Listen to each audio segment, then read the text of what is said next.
your super well. The world. Is that how about making? Get time.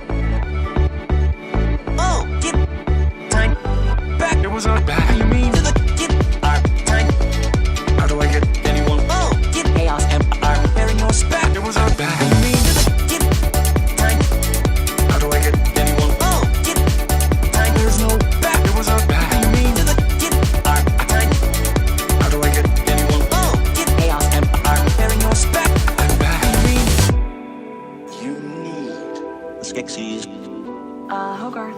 Professor. It's difficult. Blown away. You need the make Skeksis. Chaos. Do I dream masters out to be this? What's going on? Better not come back to me, buddy. Hedgehog! Get back to the cops. Going on? Come in. You know, what can I say? No way back, cops. Going on? You're almost out of back to me, buddy. Hedgehog! Get back to the pyramid. Going on? You know, what can I say? The one and only, the ultimate. Grant you one. It all starts with this. A jewel containing the essential. There's no super you. Gotta go now. Maria, my master.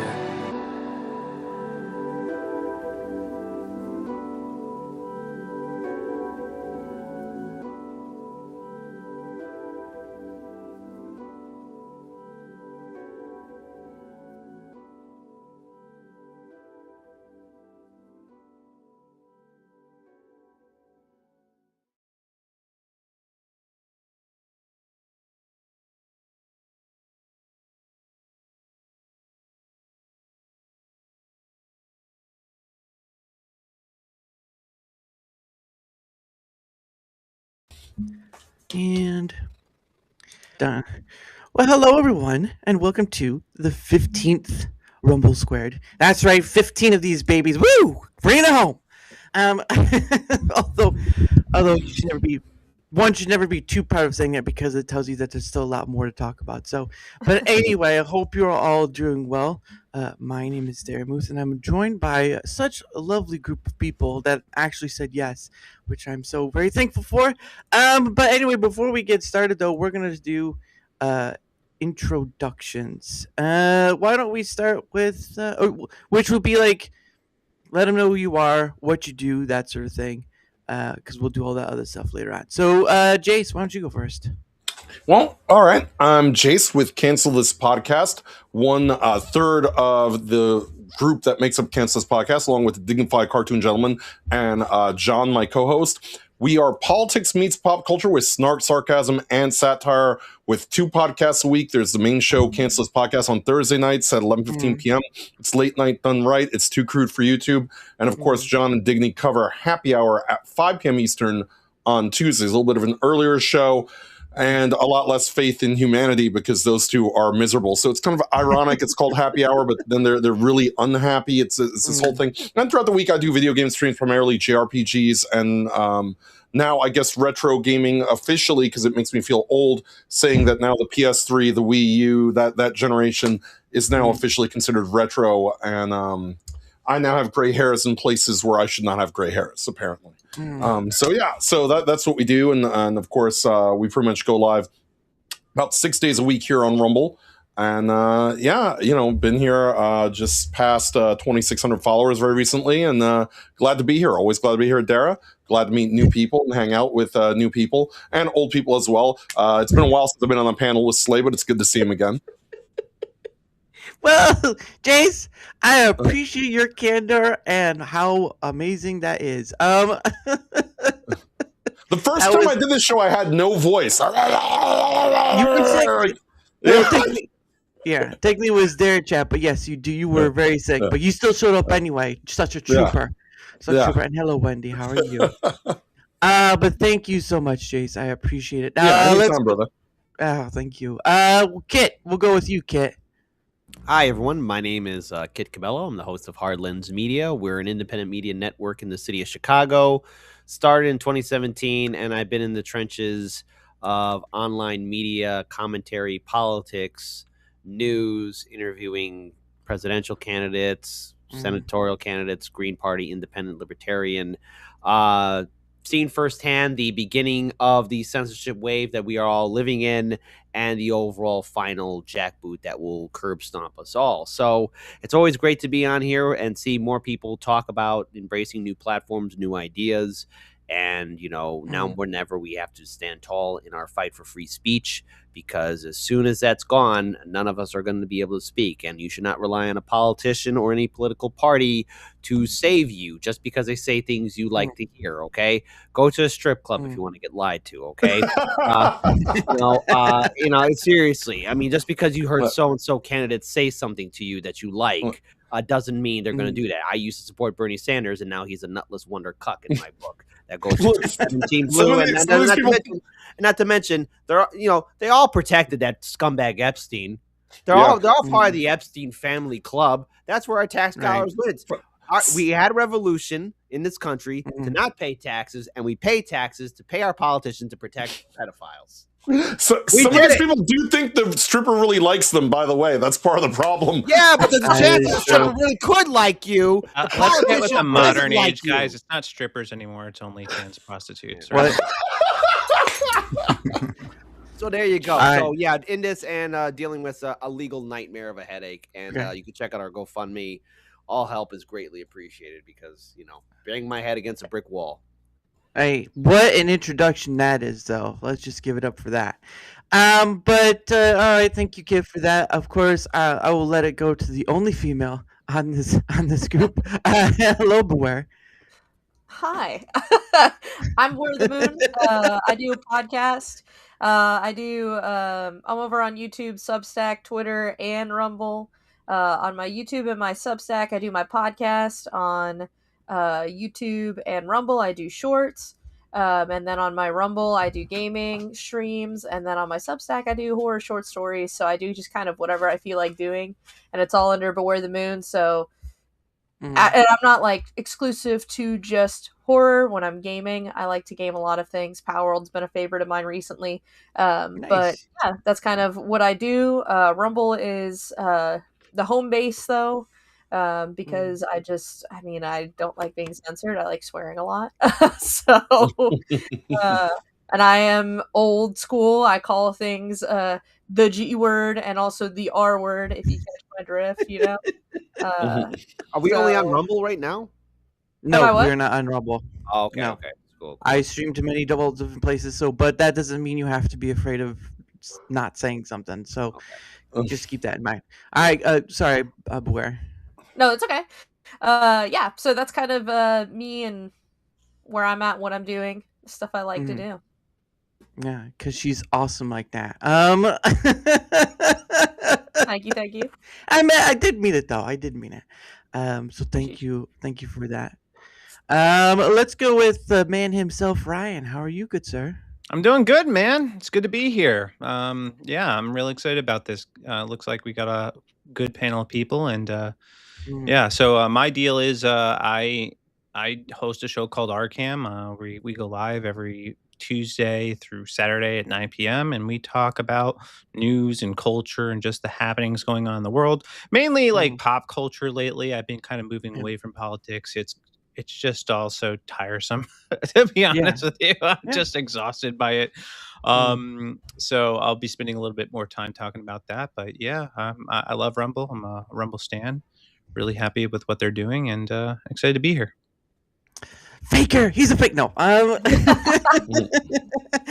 he's a liar. No, of course not. Well, thank you so much, Ryan, for being here and gonna give your feedback and all that stuff. What are you drinking, by the way?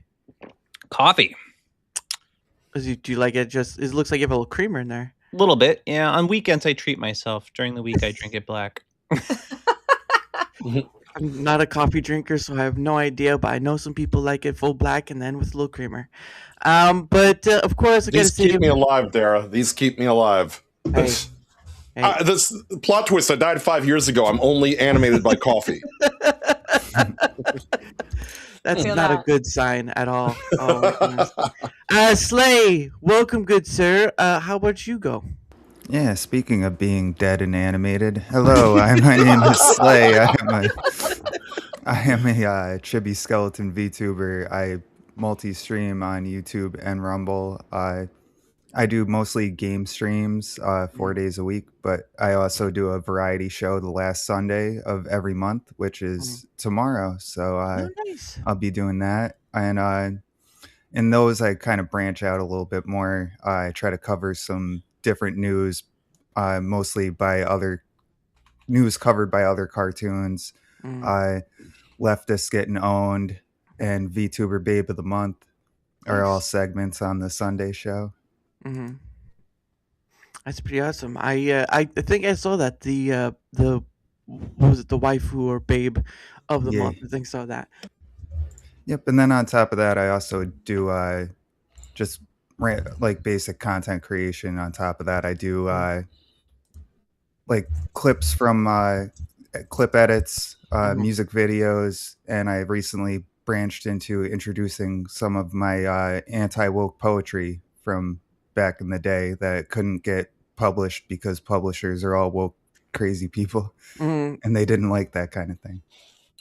That is true. And Last Man Jeff says coffee is supposed to keep you awake, but then I found out during late night study and papers at college that I'm immune to caffeine. Ouch.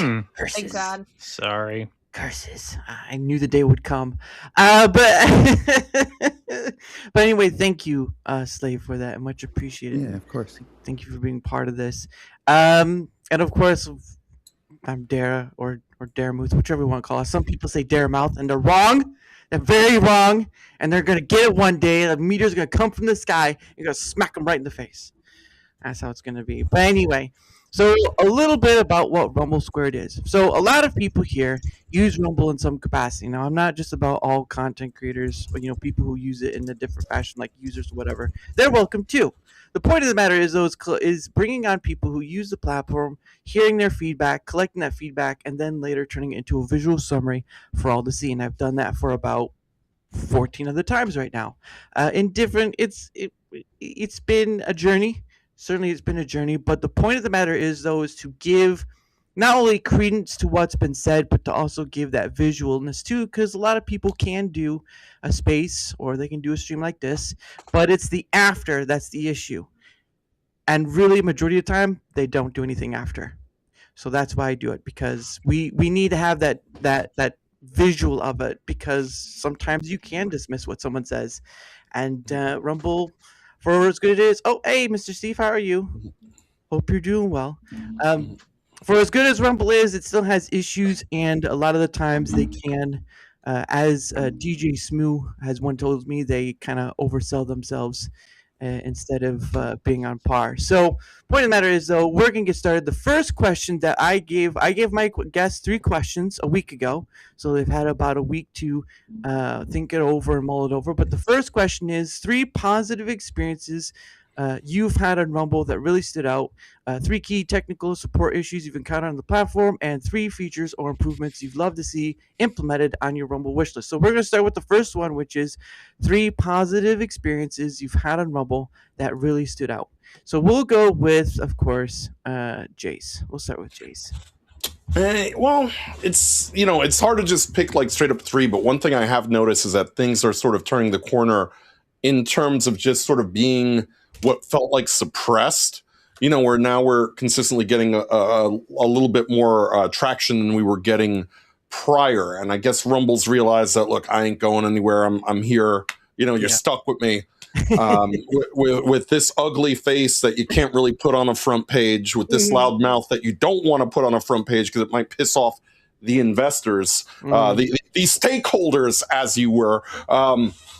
But yeah, I mean, they're starting to sort of turn around on this sort of mentality that if you're gaming, you should only be playing FP slop. And so, again, that was sort of the uphill battle that I've had to do, is that, not everyone that comes to Rumble wants to sit there and play FPS all day. Some people want to play RPGs. Some people want to play fighting games. Some people want to play, old school retro stuff. And so it's nice that at least now I'm not in the back of the bus like some kind of Rosa Parks in the gaming section every single time I go live for gaming. So that's gotten a little bit better. I'd like to think.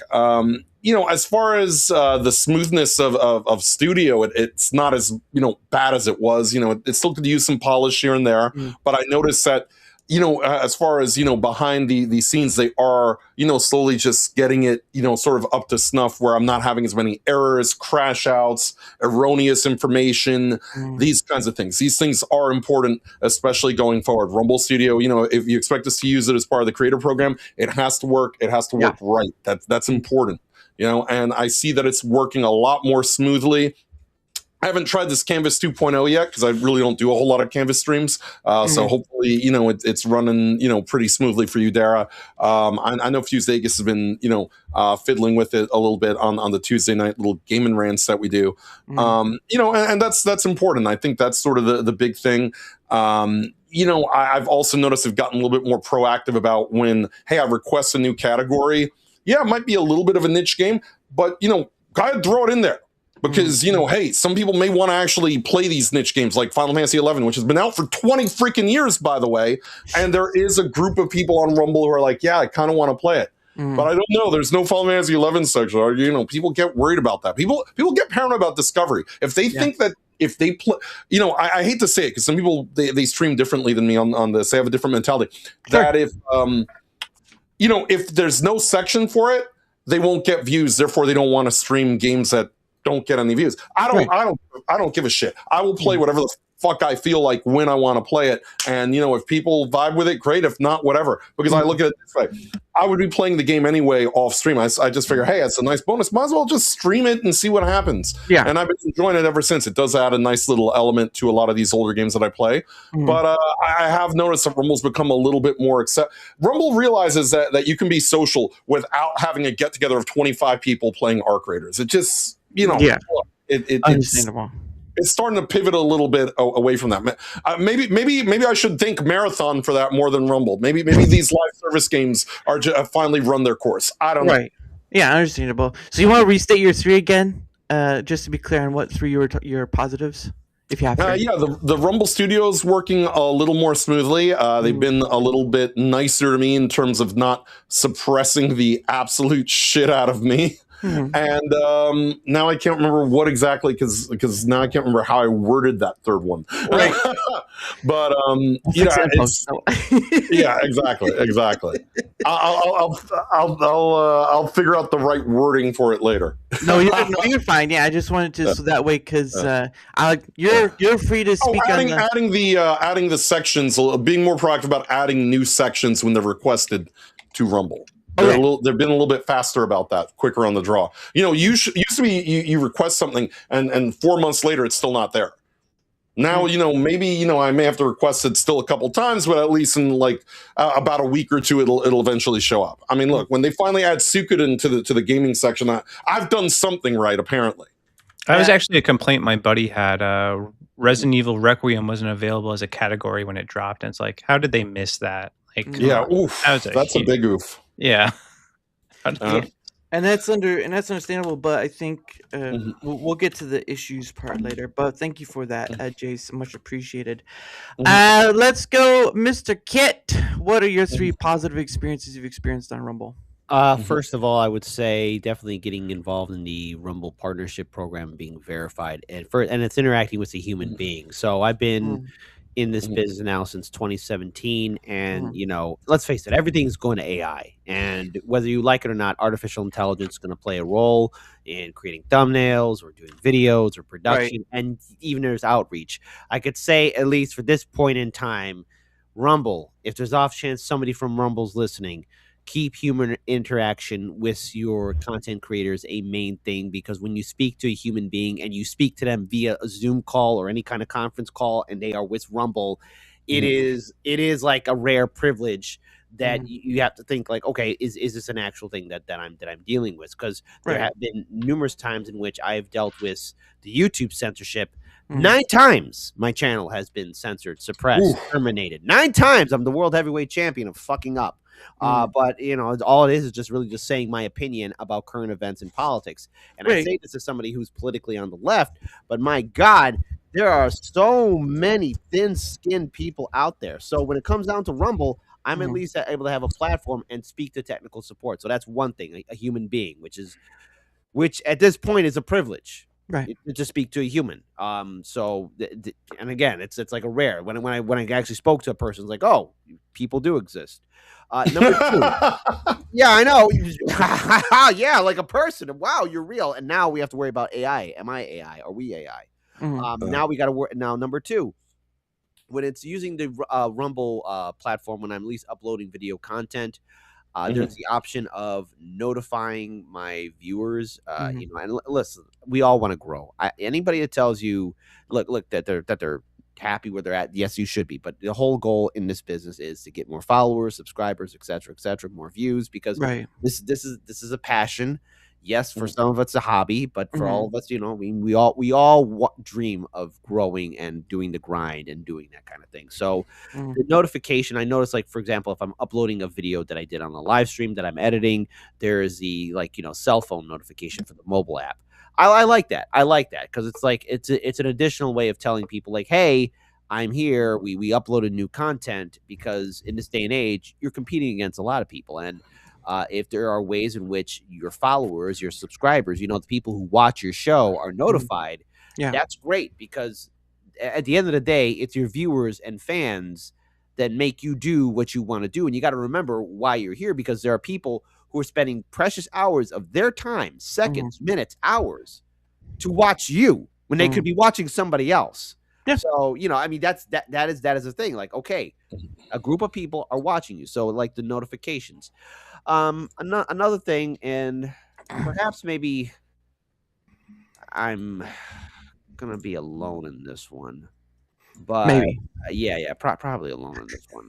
But I would say, when it comes down using the Rumble Studio, I felt that it in the early days it was a little choppy, you know, but I think now it's been more accessible. So if you want to do commercials or anything else like that to boost up your numbers, or, you know, do like Rumble ad reads, I mean, I think that's great. And I do worry where it could lead to, and again, I think it's nice because I've used it before. I think there could be, and this, you know, spoiler, this is probably one of my improvement things right there. But I like how the studio has made it easier for us to live stream on different platforms too. So, Yes. Yeah. So there you go. Absolutely. So those are 3 things. That's my rant. I'm probably wrong about half of these things anyways, so you're fine. Oh, by the way, I'm just showing you I got 10 fingers, so you know I'm not AI. Oh, yeah. Where's BB? Yeah. Now, Slay, I'm not so sure about. He may have stepped away from that clanker in disguise that took his body. Goodness sake. Yeah, I saw that.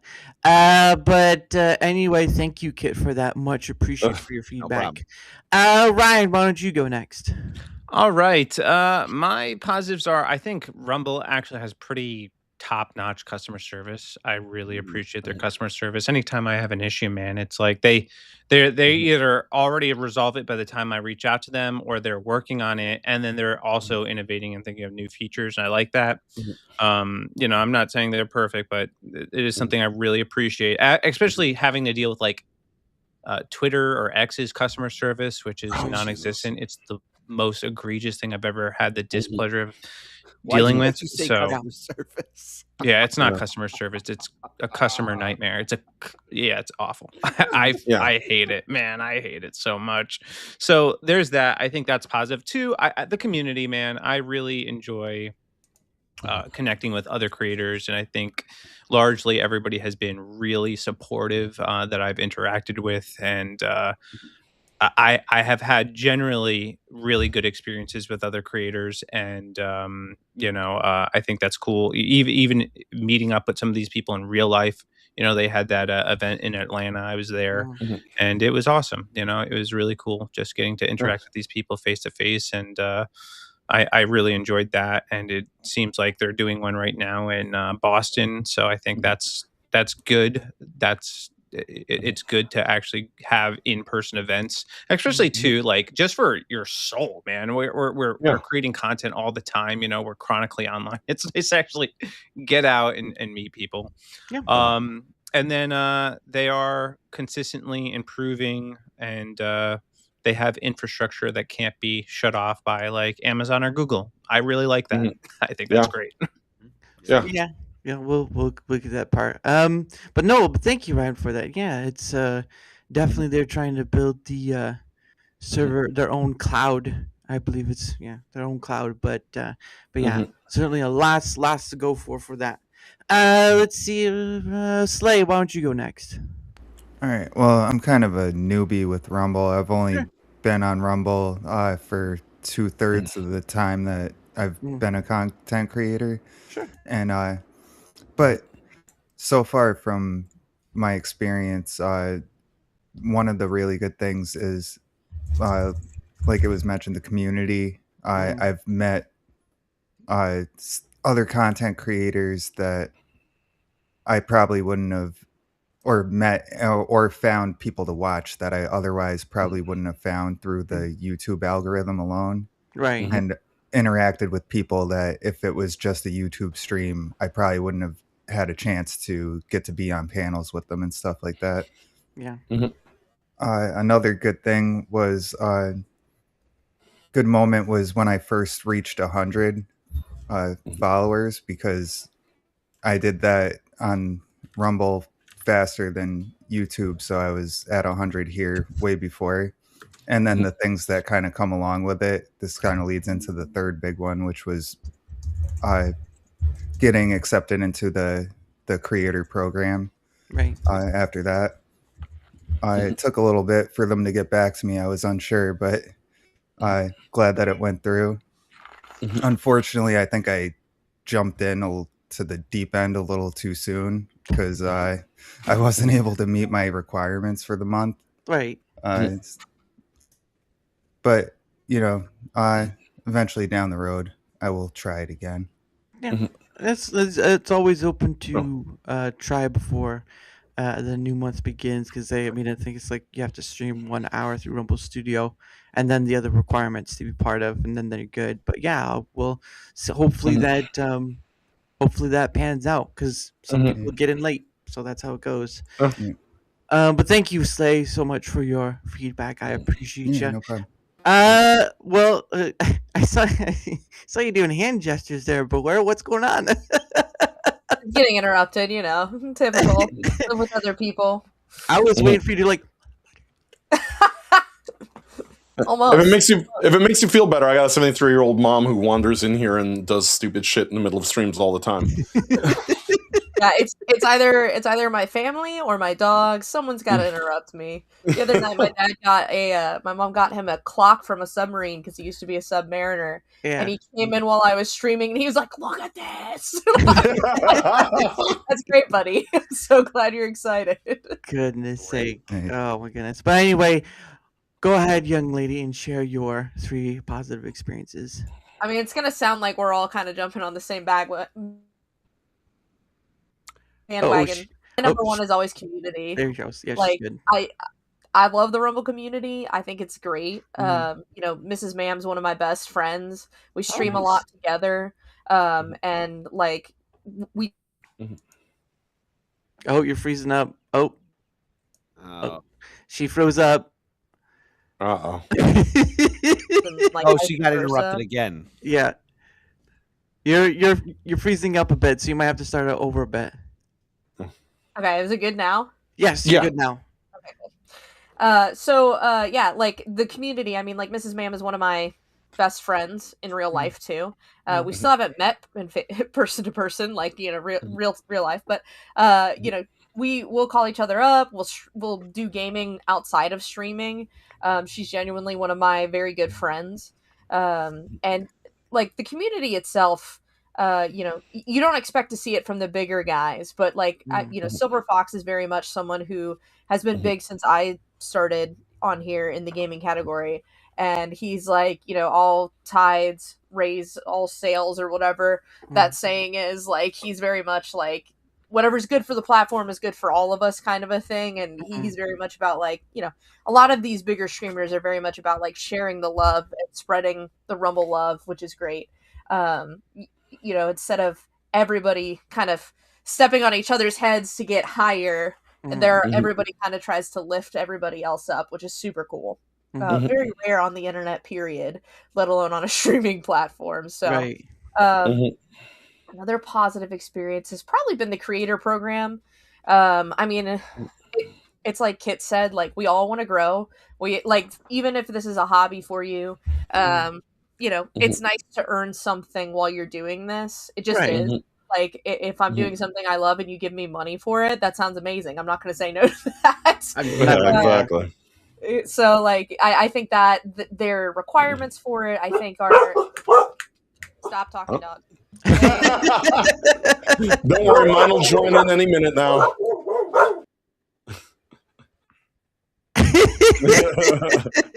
Have to level with them. There you By go. level with them, I mean yell shut up. Really loudly. Hey, stop. He's just telling you what he likes about Rumble. Yeah. There you go. He's like, I love Rumble. Yeah, all my dogs will feature in random streams because they'll just decide to jump in my lap and then they're here and I'm like, okay, well, they're taking over my gaming stream, I guess. There you go. There you go. We're about to lose. Oh yeah, the creator program has been great. It's I think kind of like how Slay said, like if you do the 1 hour of streaming to get in, I think you definitely get in a little bit over your head. Like I was talking to someone the other night who he's a smaller streamer and he's a friend of mine, and I was like, I wouldn't join it until I was at least 400 followers in.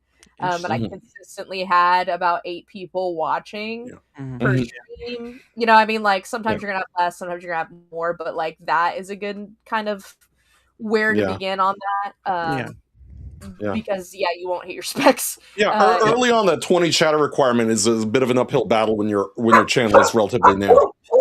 Yes. Yeah. I noticed that there's more lurkers on my Rumble than there are on YouTube. Yeah. And I don't know what that is. Like, I don't know if it's another positive Rumble experience is when I first got on Rumble, I was really scared to get verified. Right. Because I was like, I don't want to give them my phone number and get spammed. And miracle of miracles, one thing you sign up for that they don't take your number and sell it and spam you is Rumble. Amazing, incredible, like wild. Just like that's a great positive experience. So if you're not verified and you're lurking, go get verified because they don't do that here. That's why I don't want to put my, Dara was trying to contact me via my DMs on Twitter, and I was like, I don't want Twitter to have my phone number. I don't want all the spam. I don't want all the bullshit with it. So, but Rumble doesn't do that, which again, that shocked me because they were like, we won't do that. And I was like, yeah, okay. My phone number. My little brother had to be like, no, they really don't do that. And I was like, but yeah, those are my kind of 3 positive experiences. Because it's always a bad sign when you sign up for something and they're like, we won't ever do that to you. And that's like the first thing that happens. You're like, all right. It's a lot of saying, not a lot of doing. But thank you for that. And tell your dog thank you too, although we won't accept his feedback. I'm sorry. No puppers. Humans only. On the bright side here on Rumble, at least we love our dogs. We don't electrocute them like people on Twitch do. Well, it's only one person that did that, and that's a different story altogether. He's barely a person. Some would agree with you. But anyway, thank you so much, Beware. Actually, BTM. I'm going to just say BTM because that just makes it so much better. Although that does make it a little weird, but we're going to get past it.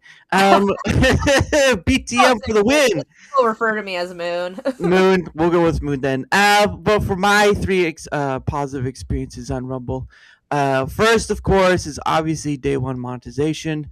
There are starting to become platforms now that not a whole lot, but they are starting to do the day 1 monetization, but it's still a very rare thing, but Rumble doing it is nicety.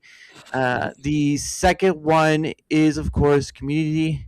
Although I branch out beyond just the Rumble community, I've talked to people from Twitch, Kick, YouTube, what else? Just so much others.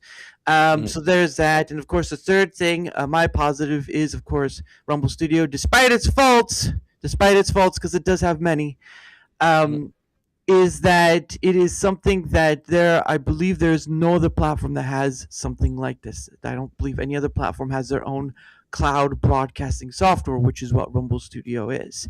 And so to be able to use that for free, which maybe they might add tiers you have to pay for, don't know, but right now it's free.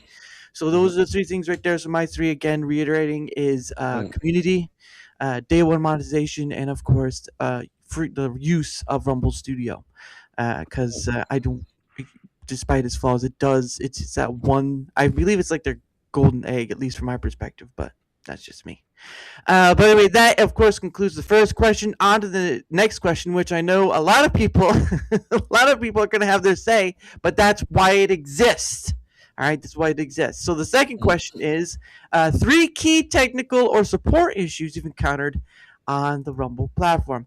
Let's start with you. I already did Jace first, Slay, so I'm just going to start with you because we don't need to go with him again. He's okay.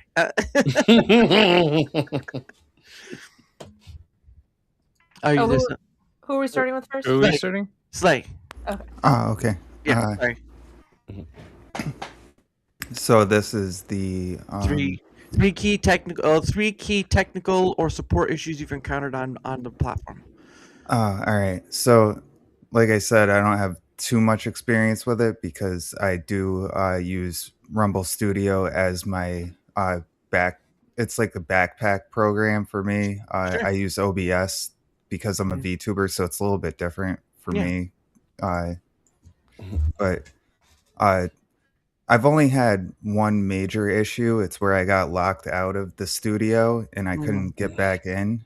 And it seemed to resolve itself. I couldn't get a hold of anyone. This was before I was in the creator program though. So gotcha. It was like one of those situations where I had to deal with talking to a computer. Yeah. Yep. OBS, which is BS. They all have their issues. Yeah, But, But was that the only one you had? Was that one right there? That was the only big one, but I did have to just fill in some stuff. I can say some things that I've had bad experience with on the other platforms that I don't have to deal with on Rumble, which is pretty nice. And yeah, the first one being the AI thing. And even though we're on YouTube, I will take any chance I can to shit on it. So having to deal with their AI, it was crazy on my anniversary. It was either targeted or someone there was watching and just never paid attention to my streams before, because I have a thing in my intro with Sydney Sweeney and she's in her underwear. Oh, and I got hit with a nudity and sexual thing, sexual gratification thing, and the stream got taken down twice before I finally was able to resolve it with somebody. Yeah, that's interesting. But then again, like, it's kind of a weird thing since they have naked yoga on YouTube as well. But no, but think videos. Yeah.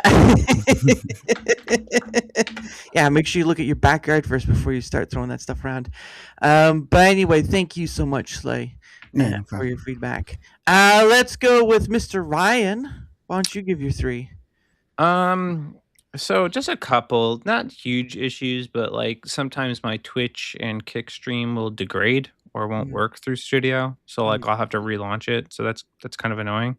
Right. I really prefer not to have to do that. Also, this is an issue I have to reach out to them about. I just never did. I did like my first 24-hour stream. I was super stoked about it, and like 4 hours are just gone. I'm like, what the hell? Where are my 4 hours? All right, I suffered through that. I want them back. Right. So that kind of annoyed me. And then there's still lag sometimes when you're doing studio with other creators. That happens. So just them tightening. Sometimes it might be on other people's ends, but I've noticed it consistently where I'm like, I can't just be every creator has like bad Wi-Fi. So those are my 3. Awesome That would stuff. feel wild. No, it's just every creator has bad Wi-Fi. Yeah, okay. Show me that first before you say it. Yeah, because it sometimes happens where I'm affected, but no one else is affected. So it's one of those things that you don't know, but how can you know? So there's that. But thank you, Ryan, for your 3. I'm much appreciated. Let's go with you, Mr. Kit. Okay, so um so technical issues. I 3. have Yeah. so 3 technicals. Would these be positives or negatives? Just I should have asked this earlier on, but I mean like just things that maybe could be improved upon, or should I just The wish list stuff is the what you would like improved upon. The question number 2 is about what issues you're dealing with or support, stuff like that. So when it comes down to technical, I mean, let's face it, our bread and butter is to make sure that when we go live, the studio and everything works appropriately. I mean, come on, it sucks that you got to restart it over again, Right. especially when you post it on your social medias, be it X, TikTok, Facebook. You know, there's people still use Facebook, Instagram. You know, all that kind of crap. Even on Discord, and Yeah. if it crashes on you, it sucks. Now, I could say this from my experience that has not happened for me in Rumble Studio. Okay. Yeah, knock on wood. Hold on. I got bad luck. Hold on. All right. Now we all have those issues where your internet either shits out on you, or there's that collapse. Now I've had my internet shit out on me before, but I mean, again, you know, I would say Rumble Studio works effectively well with all the platforms, YouTube, Kick, because I stream only on X, Kick, Rumble, and YouTube. Those are the only 4 platforms that have really been doing good, at least for me, to where people are notified. I mean, even surprised for it on YouTube and Right. so there you go. Kick and Rumble have been very good, but you know, whatever it is, what it is. Another support issue, you know, or issue that I find to be very refreshing is that when I have asked for Rumble support to promote a video, I've been very gingerly about this to ask this, but when I've asked it to be done so, I had one live stream in particular that still has, I think, about 150K views on it, which was unfortunately when Donald Trump was the assassination attempt took place in Philadelphia. We Right. to do a live stream about that when that went down, and Rumble was quick to promote it, and we got a lot of views on it, which was great. You know, it's always good. I think I would like that. Every one of us would love that. Like, hey, Rumble, can you please promote this? Put this on your front page. So, I mean, it hasn't happened again, you know, but I'll save that thoughts for the final question. But Sure. you know, I would say the interaction with people, for me, it's interaction with a person that really is key for me, because that's a support issue, that's a tech issue. Yeah. And then, you know, hey guys, I want to rip the Band-Aid off, but let's talk about monetization. You know, it's very good that, you know, we're able to be monetized. Right. And, you know, everyone wants to be monetized. Listen, you know, I've been doing this now for so long. Anyone tells you they don't want to be monetized, they're lying to you. They are. Okay? Right. They're lying to you. Everyone wants to be monetized. So when it comes down to monetization process, I mean, it's always difficult, because I'm always worried that there's going to be a point to where, you know, others will not have the opportunity I had, or Right. Be grandfathered in or anything like that. You want it, and it's an issue because, look, you're not going to be this multi-billionaire person if you're going to be involved in social media. You got to rip that Band-Aid off. But the extra dollars does boost in confidence. And if a platform is very open to its content creators, that's great, because then the creators keep on creating and they could be promoting your platform, just like how YouTube used to be, you know. Remember fun? Because I remember fun. So fun things are fun. So yeah, it comes down to technical support. The studio's great. Human interaction, but by people is fantastic, because when I send an email out and I get a response back, it tells me that the platform, at least at this point in time, and I'm sorry I'm sounding jaded here, cares about the people, which is a rarity.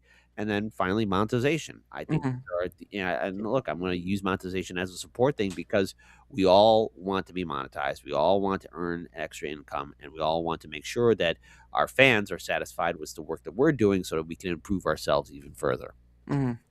That's not a bad list.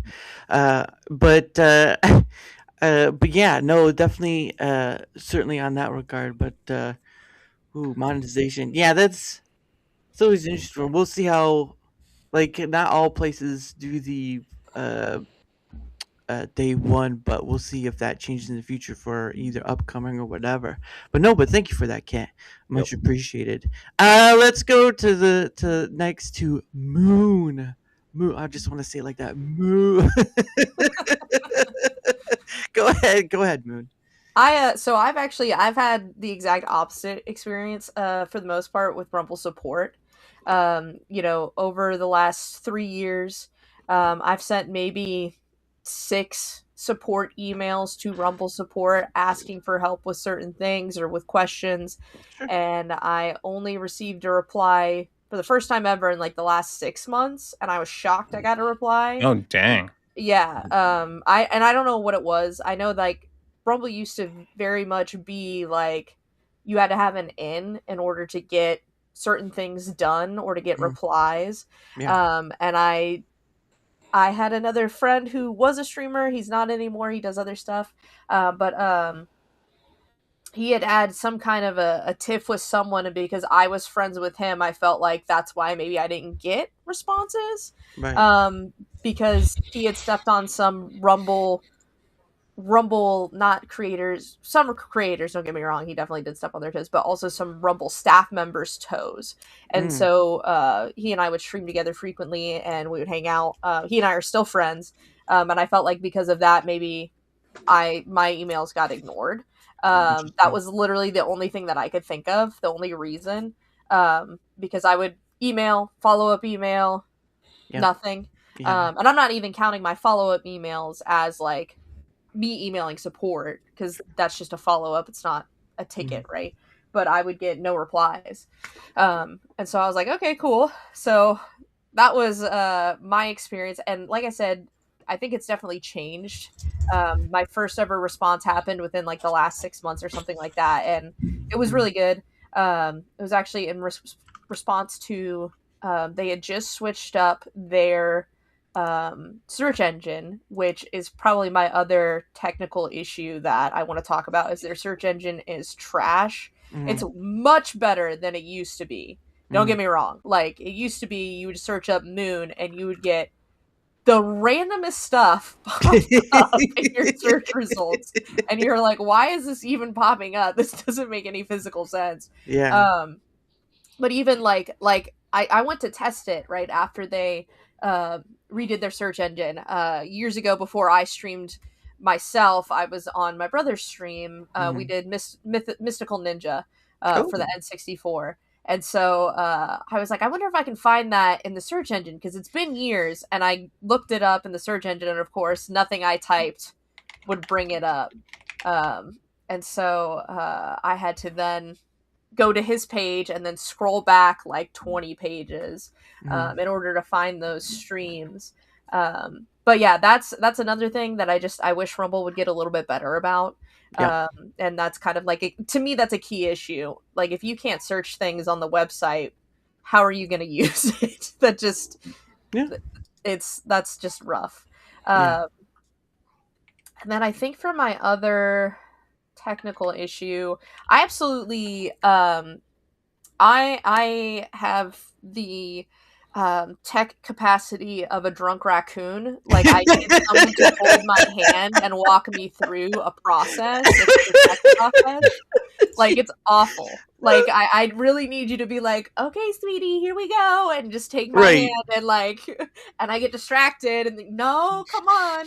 I think it took JR Knight, he helped me mod my Skyrim one day, and it took 10 hours.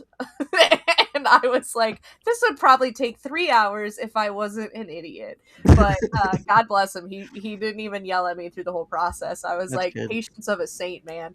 But yeah, so when they switch things up in studio and they're like, we're going to try this new way of streaming, I'm automatically against it, because I'm like, I just got used to the old way. I have the tech prowess, like I said, of a drunk raccoon. Like, this is not fun for me, for you to switch it up. And they're like, well, it's really cool and it has all these features. And I'm like, so does OBS, and I'm already using OBS, and I'm already used to OBS. Why am I going to reinvent the wheel? Like, I think Dara saw my response to some guy who was like, talking about the new Canvas stream. I was like, this is just OBS, but it's Rumble. Yeah. And like, if I were new to Rumble, I would maybe use it. But I'm not new to Rumble. I've been using OBS. And I'm not going to take 3 hours of my time to go into the new Canva and just redo my layout, redo all my overlay, redo all of my scenes, when I Sure. already Mhm. have those in OBS. Like that's Yeah, a and there's waste some of my things time. too, like compatibility issues. Like I can't use my Stream Deck with that, right? Yeah. It doesn't work. Mhm. It's not functional. Exactly. Yeah, so that's probably one of my big issues is when Rumble, like people are like, well, they're being innovative, and I'm like, it's only innovative if it's actually improving upon something or offering something new, and it's literally they're asking us to reinvent the wheel for them, for their benefit, and I'm Right. like I said, tech prowess of a drunk raccoon. I'm not into redoing a bunch of my tech stuff. I don't even remember how I got my overlay in OBS to where it is. If it gets deleted, I'm so screwed. Like, Look, I get pissed off if Facebook moves a button from the top to the bottom. Like, don't change it if it's already working for me, kind of thing, you know? that's like my main reason I don't update my Apple phone is because I'm like, Uh. search bar was down here and now it's up here, and then it goes back down there the next time I update, and I Yeah. I want to implode. Yeah. But yeah, I don't like, to me that's not innovative. Mhm. And also it's frustrating. So Yeah. And besides, you have a flag of a trash panda behind you, so I mean that's kind of goes with what you get. where it is, there it is. Drunk raccoon. That's gonna be. Put it on a shirt. I want it on the shirt, there, Moon. I want it on the shirt. Just for you, Dara. I got you. New merch coming up. Let's go. There you go. There we go. Gonna chop it up. But anyway, but thank you, Moon. And yes, again, you can have all the positives of one side, but there's also the other side too. So not everyone experiences the platform the same way, and that's also why they do this as well. Next, give it to the big man himself, Jace. All right. Well, there's a couple things. There's still the glaring problem, you know, when we talk about like internet and stability. It's that, look, I live in an old ass neighborhood. The wires are still above ground. It's irritating as shit. But look, if the wind comes too strong, I get disconnected. Now, Rumble will let me reconnect. Yes. But then I will sound like a transsexual person. And I have to restart the entire stream if that happens. And I never know when that's going to happen because it's not something that's in my control. It may happen 5 minutes into the stream. It may not happen at all. It may happen 5 hours into the stream. But they do need whatever kink thing to fix that. When they auto reconnect, it doesn't have this weird thing where all of a sudden all of the sound is just jacked up completely. Like, you know, or like a reconnect buffer, like a toggle switch, which I've seen, you know, some other platforms have, where if you get disconnected and then you come back and your stream is having issues, you can hit a toggle to sort of reset the signal so that you don't have that kind of a problem. Because that problem is rather frequent for me when, especially in like bad weather or something like that. And look, I have no problem with you live your life how you want to. I personally don't want to sound like a transsexual when I'm on stream. I don't like it. And by the way, also the thing is that's on Rumble, but then like on like the other platforms I stream to, because I stream to 8 platforms because you got to kind of be everywhere when you're not on YouTube. You know, some of the other ones won't have sound at all. You know, they just won't have sound, you know, in any capacity. So that's kind of a pain in the ass. And it's really a pain in the ass when like 3 people raid you, 6 people repost you, you've already posted on social, and then all of a sudden, bam, you know, some disconnect happens and your whole stream is fucked and you have to start over again. Your viewers back down to 0. People are not sure if you went back online. People are not sure if you just said, fuck this, I'm out. You know, that's a pain in the ass. You know, and I do think that that's something they can fix on the Rumble Studio end when you have that kind of a problem. And I'm sure I'm not the only person who has a problem where when you reconnect to Studio, it doesn't quite connect the way that it should. It doesn't, it's not always as smooth as we'd like it to be. So that's one issue that I have. The other issue I have is in terms of moderation, because this is one that's still a big pain in the ass. Let's say I go to like a big stream. Let's say I'm watching something, you know, a rally or whatever, right? And you know, with the rallies, I use that as an example because there's like thousands of people in the chats, right? Yeah. Well, let's say the moderators of that rally aren't paying attention, and there's just an asshole just flooding. I can't mute him, and that's a pain in the ass. And it's also a pain in the ass because there's people who will come into you know, my stream to antagonize me, some douchebag that, by the way, Maverick's in the chat. Shout out to Maverick. I No. I'm not calling Maverick a douchebag. He'll know what.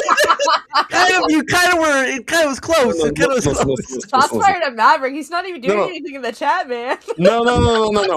Maverick knows who I'm talking about. This dude comes into my chat and decides to be like, I've seen a Maverick chat, and he's the nicest person in the world, to Maverick. He comes in my chat and starts being an asshole. So I immediately like, you know what? I shut that shit down. Look, I treat people with the respect you treat me. If you're respectful to me, fine. Yep. If you're a twat to me, I collect your fucking head. That's how it goes. Figuratively, Chris, by the way.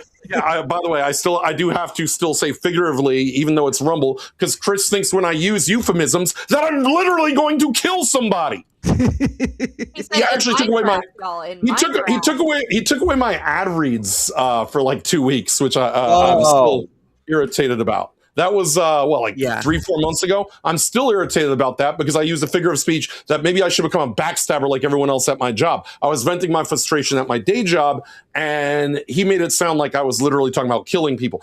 That is not what I said. I used a very common figure of speech. Yeah, that to this day still agitates me. But my thing is, look, so the dude, I silenced him from my channel. But then when I hang out with Maverick, dude wants to antagonize me again. And it's like, okay, well, now I can't mute him. I have moderator status, but I don't want to overstep my bounds and mute him in a friend's chat room, for everybody. Because you know what? If you're behaving with this other person, that's fine. If I don't like you personally, and it's a me and you kind of thing, then I just want to have the ability to shut you the fuck up so I can watch the stream, enjoy the stream without having to listen to your mouth. Sure. You don't like me, I don't like you, it's mutual. I should be able to shut you up. Sure. That's kind of still a big problem that Rumble has in that. The third one is, while I know that they've tried to sort of push this thing with shorts, 90 seconds is retardedly short for shorts. Like any other platform that has this short form content is giving like 2.5 minutes or whatever else. I have had shorts that I've uploaded that were like 2 seconds too long to be a short. Uh-huh. And it's like, okay, well, this is a pain in the ass because now I just got to delete it because it's not performing its intended function now. So that's kind of, something that I think they need to refine shorts a little bit, and get that, sort of going. So, there's a couple little things. Again, obviously there's always room for improvement. I would say that the discovery issues, I think, are at this point so taboo that we're all just thinking it, at the same time. I'm not even going to mention that until we have to talk about what needs to improve. But, these are three problems. Maverick says it's okay. Trust him with the mute power. He gives you a lot of, he trusts you a lot. So there you go. You have the permission now. Yeah, but no, you're not wrong. I mean, again, this comes back to when Chris Pavlovsky will make some hype posts on X, and reality does not match the hype, and that's an issue I have. So you're not too far off. I just don't want him punishing me when I criticize his golden boy Dan Bongino. All right, I have a lot of criticism of that man. That's not good either, because that shows that that's not too different from any other platform at that point. Yeah. So I don't like that. But yes, that's your problem when someone is in the chat and you have the mod power. I love putting people in timeout, and I will absolutely be like, "You're in timeout," and I put them in timeout, and I go, "Think about what you've done." Sometimes they come back, sometimes they don't, but I just mute them for 5 minutes, and I'm like, "You can come back in 5 minutes." There you go. Yeah, me too in mine. I just feel bad when I go in someone else's room and then it's like, now I feel like I'm overstepping my bounds. This dude's just a douchebag. Because if I could just mute that guy for me, then at least, then he could continue to watch that person stream uninterrupted and I don't have to deal with his BS. I use reverse psychology on trolls. Like a great I use reverse psychology on these trolls. What I do is like, okay, you're here. You belong to me now. You're part of my family. I own you now. No. Like somebody's the only way someone gets banned out of my chat is if they make any kind of like physical threat to anybody else. Like you're talking about murder, you're talking about any kind of stuff. Yeah, exactly. But if they're just saying like, "Oh, I don't like you," and they're starting stuff, like, welcome. We love you. Don't leave. Usually I am in your head rent free. I just say, I love you. You belong to me now. You are not a free person. Don't worry, you're going to join our cult. You're not. There you go. It's like we're scheduling a prolonged eye contact session later. 5 minutes prolonged eye contact later. I am the master vampire. You are now attached to me. I had one goodness. who made 20 accounts, and I'm like, thank you. You've helped me meet my chat quota for the creator program for the month single-handedly, so I Exactly. appreciate that. And he gets more pissed off. Yeah, exactly. There you So go. there you go. Just tell them you love them. But if they start making threats to your people, then they Yeah. gotta go, baby. That's what. That's Uh, it. That's and Exactly. And that's where I've been for myself. Is like, I've tolerated a bit to a degree, but I don't tolerate like disrespecting the guest. Now, if the guest invites that, that's on them, and that's a battle they'll have to fight. Hey, there's one of my people's actually in the chat. First time for the fourth time. There was this person when I was covering the presidential election cycle of 2024, because I was saying I'm supporting third party and independent. I'm not voting for Trump. I'm not voting for Biden or Kamala. And there's this person, a liberal named Scruffapone, and they've never come back. They were a regular, and now I miss them. So Scruffapone, come home. Home. Daddy wants home. No, like your room is still there. We did not throw out your stuff. Come home. We have a seat at the table for you. We got food. Papa You gotta loves start putting up those posters, man. Yeah. Papa Missing. loves you. He's on a milk carton already, man. That's like, right. Dad loves you. Come back home, Scruffapone. Come on. But thank you so much, Jace, for your feedback. Much appreciated. Of course, for my end of things, because I saved the best for last. Well, maybe not the best, but I try. Someone's gonna start running comments. But my three technical issues is one, the need of a unified message. Many a times on X, Rick will say something, and then Chris will back it up, or Chris will say something, and it's not like it's the messaging on X is kind of all over the place at times, and they need to get better at getting that message out there in a more unified sense, and they need to be able to do it on their own platform as well. Like, they have a notification banner on their own platform, and they rarely use it. That's an issue I have. I mean, your company that hypes posts on X, and you want to be better than TikTok and YouTube. This is the funny thing too. He made those posts. Chris made those posts about the comparison between Rumble and YouTube. I'm like, you aren't at that level to make that comparison yet, and you're trying to act like the big kid who's can't be beaten up because of whatever. That's no, that's not. That's like bad marketing. I don't get it. But yeah, more unified message, because I don't need admin other than the CEO of Rumble. Because he's the CEO, should be making public posts about update, or maybe updates or people coming on, like new people coming in or whatever. I shouldn't have to see Rick or something come in and say this is coming out sooner. I mean, it's nice, but that should be a unified, like a spokesperson or somebody, and it should be on both Rumble and X. Yeah. Not sure why that communication can't be on their platform too. That's really you can go. You have all the pains of YouTube you want, but I can go to YouTube right now. And when there's an issue, they'll communicate it in the Creator Studio on YouTube. Yeah, and here's the thing, Darren. Not everybody has X. I mean, we, most of us, I think, have X, but not everybody has X. So these people have no idea what the hell's going on. Yes, exactly, and that's why there should be something on the platform, but there isn't. The second one, hey, what up, Bright? Oh, waving from YouTube jail is great. Oh, goodness. The second one is definitely they need a feedback page. Usually the case is you got to send it to support, and as much as we'd like to do that, and support probably doesn't have enough people, it needs to be separated, because people have a lot of ideas. Right, they bring it from other platforms and other places, and like, you should do this, and this, a ton of other things, like channel points. The point of the matter is that they need to have a separation of support and feedback. If I can go to someplace like YouTube or Twitch and find that separation, then Rumble could use that kind of separation too, because it can't just be in all one place. It can't. Because their support is too busy that you have find people with 50-50 or not at all of getting a response, like yours truly, Moon. So that needs to be some support page or feedback page. Sorry, feedback page. And definitely Rumble Studio Canvas 2.0 still has issues, at least for my end. One is that loading when going to go to the videos or overlay, well, just videos, I don't do overlays or whatever, it takes a while for them to load in. So when I'm playing a video, you guys can see the video when it plays. I can't sometimes, because it's frozen, it's not loaded in, it's all this stuff. It's just not there. So these is optimization problem or a cache problem or something. It needs to get there, right? Because when the video is playing, I've got to watch the stream on somewhere else in order to see when it ends. Right? That's why you have this. Yes, exactly.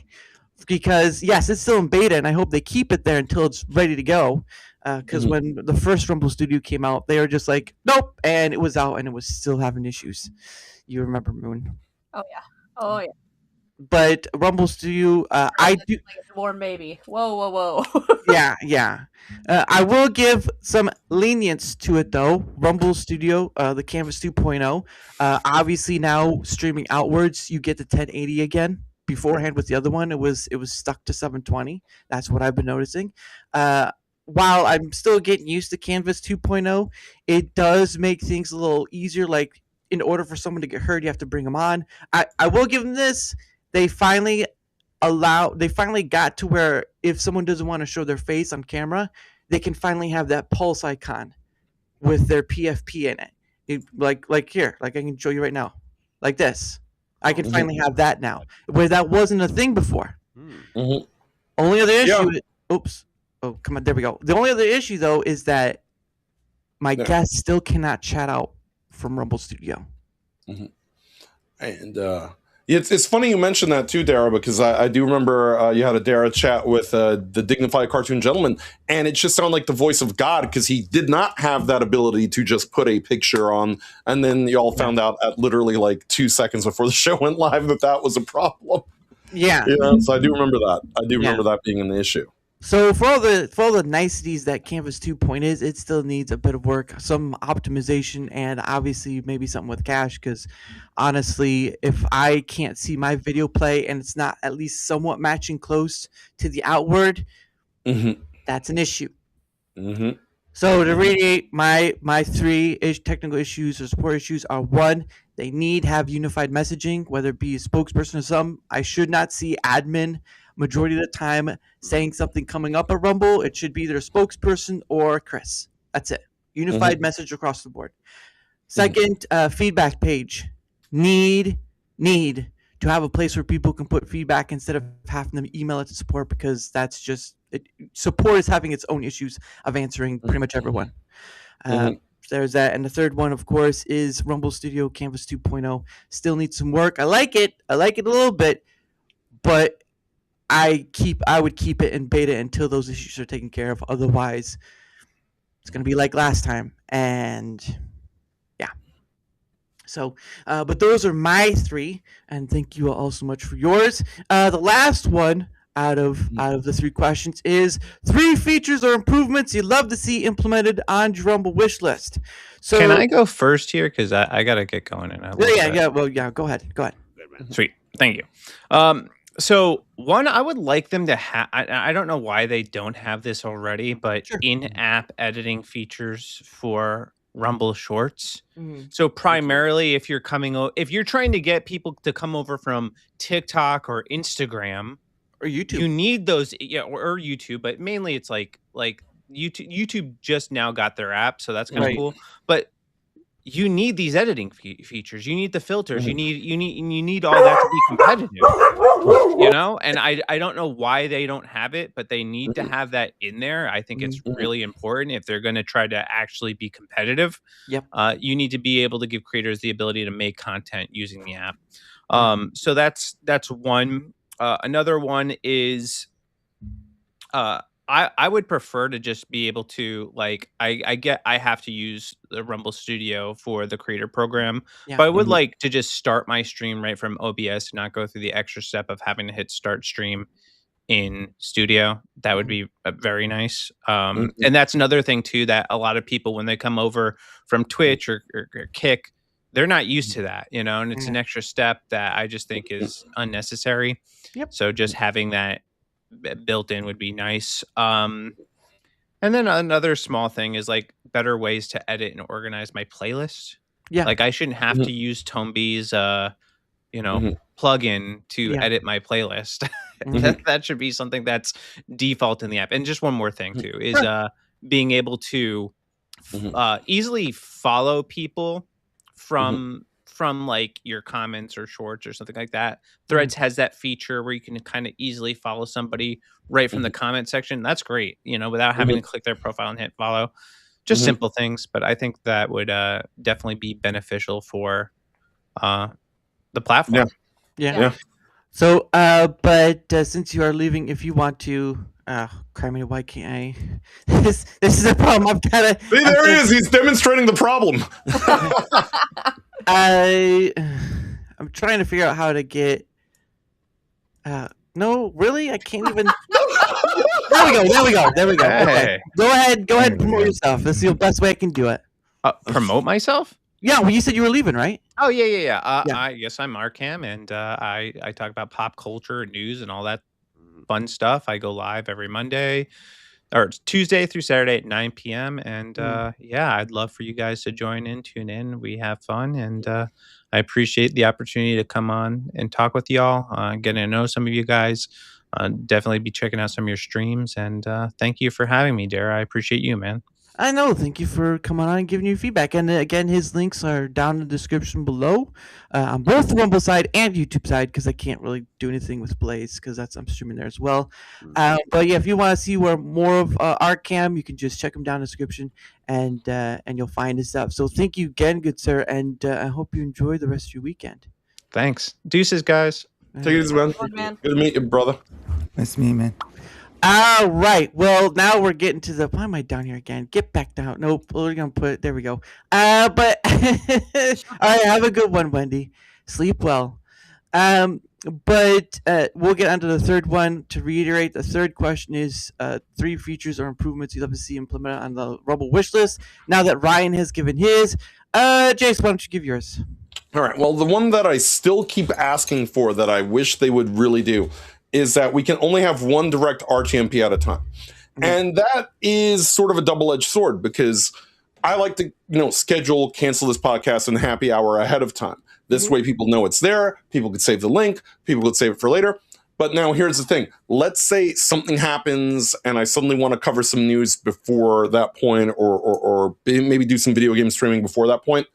I now really can't do it, because I would have to delete that stream to start a new direct RTMP. Now I could do it through one of the other bells and whistles. I forget what that other thing, because I haven't used it in so long, is where it was like a different web sort of socket type of thing that they were doing before. But that's diminished quality. I don't want to have a diminished quality stream, so I don't want to do that. But it'd be cool, because also, again, this way I could schedule direct RTMPs ahead of time. Hey, how long ago was it that, you said, hey, we're going to do this show that we're doing now? It'd be great when you have it ready to roll, you can put it there without it interfering with all your other streams. Right. I think that would be a big help, because obviously and I'm not just talking for those of us that do, podcasting or shows or roundtables or panels, but also I think about my buddy Physics. He does a lot of community streams when he does his gaming, where, and he's got these things, sort of fleshed out on the calendar ahead of time. It'd be great if he could just make that stream, have that stream set. It's there. You go to his channel, he's streaming, but also there's that notification. This stream is going to be on such and such date at such and such time here on Rumble. I think that helps people a lot. I think it allows people to sort of have those, sort of events ahead of time, and sort of have that notification out there. That's a big one. Secondly, I do think that as far as their app goes on the mobile side of things, as Ryan said, they need to be able to allow you to, edit the shorts, but that whole app still needs an overhaul, because still to this day, when I use Rumble, I like the fact they have an app, but that app is so disorganized that I'm better off just going to Rumble on Brave and using the mobile version of Rumble that comes out through Brave. In many situations, it will run smoother. I'll have less lag. I'll have less problems. I'll have less issues. Also, you won't have the notorious Apple/Google cut taken from any sort of super chats. Yeah. So there's still that to sort of finagle with. That's still a bit of an issue. Yeah. Thirdly, I do think that, and this is one that some people are sort of iffy about, because a lot of the homegrown Rumble people, sort of get up in arms when you say this. But, there's people who come over here from YouTube who come over here and get like I'm not saying Rumble needs to roll out the red carpet for them, but their discovery is like in the fucking gutter. If you got 60K people on YouTube that watch you and you come over here and then like you see a chat room of 2 and you're not even shown in the gaming section when you're a guy that does these things for pretty much a living, has done it for a long time. That doesn't look good on Rumble. One, it makes us look like we, like nothing happens over here, which we know is not true. We have a pretty decent community of people here. Right. But two, it disincentivizes those people to either jump ship, come over, or to say, hey, Rumble's a better option for me than YouTube. Like you said, Chris will say it, but that doesn't mean anything. Talk is cheap. You gotta actually incentivize that. Like the situation that happened a couple weeks ago. I don't know if you saw it, where Drunk 3PO got banned from YouTube, and it would have caused this chain reaction. Everybody in Geeks and Gamers would have been ass out, because the way YouTube's policy works, when you're banned, you can't show up on anyone else's channel. So that would have hurt Mexicon as a whole. So YouTube had no choice but to unban him. But before that body was even cold, Chris just said, you know what? Rumble will feature, what you guys are doing. Come over here. We're going to extend the olive branch. Doesn't mean suppressing everybody else, but you gotta strike while the iron's hot and give these people a lot more incentive to say, yeah, Rumble is the place to be instead of YouTube. If you don't do that, and a guy who's got 100,000 followers on YouTube and has a hopping chat room, and then they're not even going to want to pay attention to the Rumble chat room because they know already nobody's in there. All right. I say that again, I use Smash JT and J Viper as great examples. Their YouTube room is hopping. Their Rumble room is a moratorium. Yeah. And it's because Rumble's is just like, I refuse to acknowledge that these guys even came over here.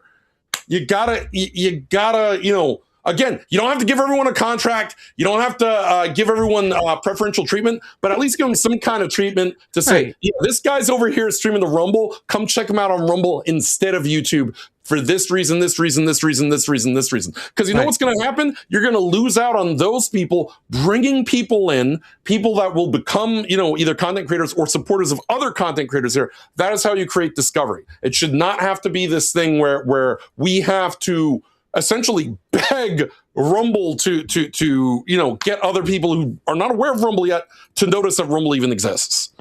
We need to stop looking like WCW in its dying days over here, because that's the problem. That's the problem. Fucking I need a recheck. What's WCW? I need to know what the little summer child. What is the wording? When the era of wrestling? When the era of wrestling was at its peak, there was a time called the Monday Night Wars, and during that time, many titans faced battle for getting the views. This was like the getting the views. There was WWF, WCW, and may it forever be remembered, ECW. EC fucking W, yes. You hear me? Yeah. That summer child was the time of the Monday Night Wars. It was peak entertainment, and it's gone now. Yeah, no, but I just didn't know what WCW meant. World Championship Wrestling, which was run into the ground by Ted Turner and Eric Bischoff. All right. Wait. Ted Vince Turner. Russo. Ted Turner actually did want to keep it around, but but when he was going through financial trouble, or I wouldn't say he sold it. He sold it. Time Warner. Sold it, and then the new guy didn't respect wrestling, so the guy was okay. It wasn't Ted Turner. Ted Turner loved it. Right. But basically what happened is you had these two competing platforms, WWE, which still exists obviously, and WCW. WCW used to basically whoop WWE in the ratings all the time. And then they got too cocky, they flew too close to the sun, the ratings collapsed, WWE continued, WWE bought WCW, game over. And so the lesson there is, when you have two competing, competition is great. It brings out the best in everybody. Yep. However, you also got to make sure that you are actually competing. Otherwise, when you stop competing, or when you get like, oh, well, we just have a better product, or suck failure. It doesn't work, which you've talked about, Dara, is, Chris sometimes will, sort of, throw that air out there like, oh, we've already won. No, you haven't. No, I mean, other than the Tim Pools and Steven Crowders of the world, not everyone is succeeding like that. A lot of people who are on the smaller scale that are multi-streaming are still getting more views on YouTube. You need to incentivize jumping ship. Yep. If there's no incentivization to jump ship, people aren't going to do it. And you know why? Because when you get one of these, you do not have the Rumble app inherently on this. You have the YouTube app inherently on this. You know, and you can open a cage door for an animal that's been in captivity. Guess what? It's never going to walk out of that cage if all it's known is captivity.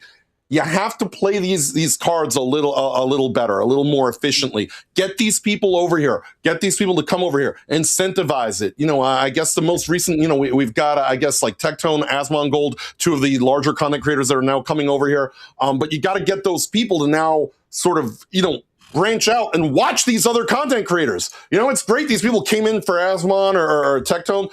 I want to see him in Slay's chat room. I want to see him in my chat room. Like you got to incentivize people to actually look around on Rumble. Yeah, and I'll definitely give my piece for that. But you're not wrong because again, it all goes back to that discoverability. But the problem of it is also the stigma of Rumble. Yes, and because of that stigma, they have been in this induction of where they're not. I once, and we'll get to Slay in a minute. But once I knew Dan Bongino was done, and he was done from the FBI and may come back, I was like, once he comes back, he's going to overshadow the gaming community. And now you got the red carpet rolled out for Asmongold and Tectone. No. Exactly. No. Because that shows either they're getting that favoritism, which is a big number, or it shows that they're getting contracts. And you need people who aren't big on your platform as well, because how else are you going to keep people there? And part of that is discoverability. Exactly. Shorts was supposed to be that, but Shorts is kind of flawed because you're still getting people. I got Dan Bongino in a few times or anything with him. Like, I don't even follow him. Why is he showing up there? I don't even watch. That's my secret bonus fourth. For the love of God, when I go into my content, Shorts should be separate, like in a separate tab from my long form streams. I should not have them all together because then my Shorts will just bury like anything else I've done when I'm looking for my own content. Yeah, it's not good. Yeah, it's not good at all. But well, thank you for that, Jace. Of course, Slay, your turn up. All right, so my first one starts with because they both involve the chat feature in Rumble Studio. Sure. So because I do a gaming stream and I go through OBS, I haven't tried it yet. You know how you can pull the comments up, like individual comments up at the bottom of the screen? Does Rumble Studio let you do that on like any kind of stream, or only when you do it through the canvas? Are you saying, can you pull them up through OBS as well? Is that what you're asking? Oh no, because I mean, I just click I just click start stream on OBS, and then I use everything with the chat. I use the Rumble Studio.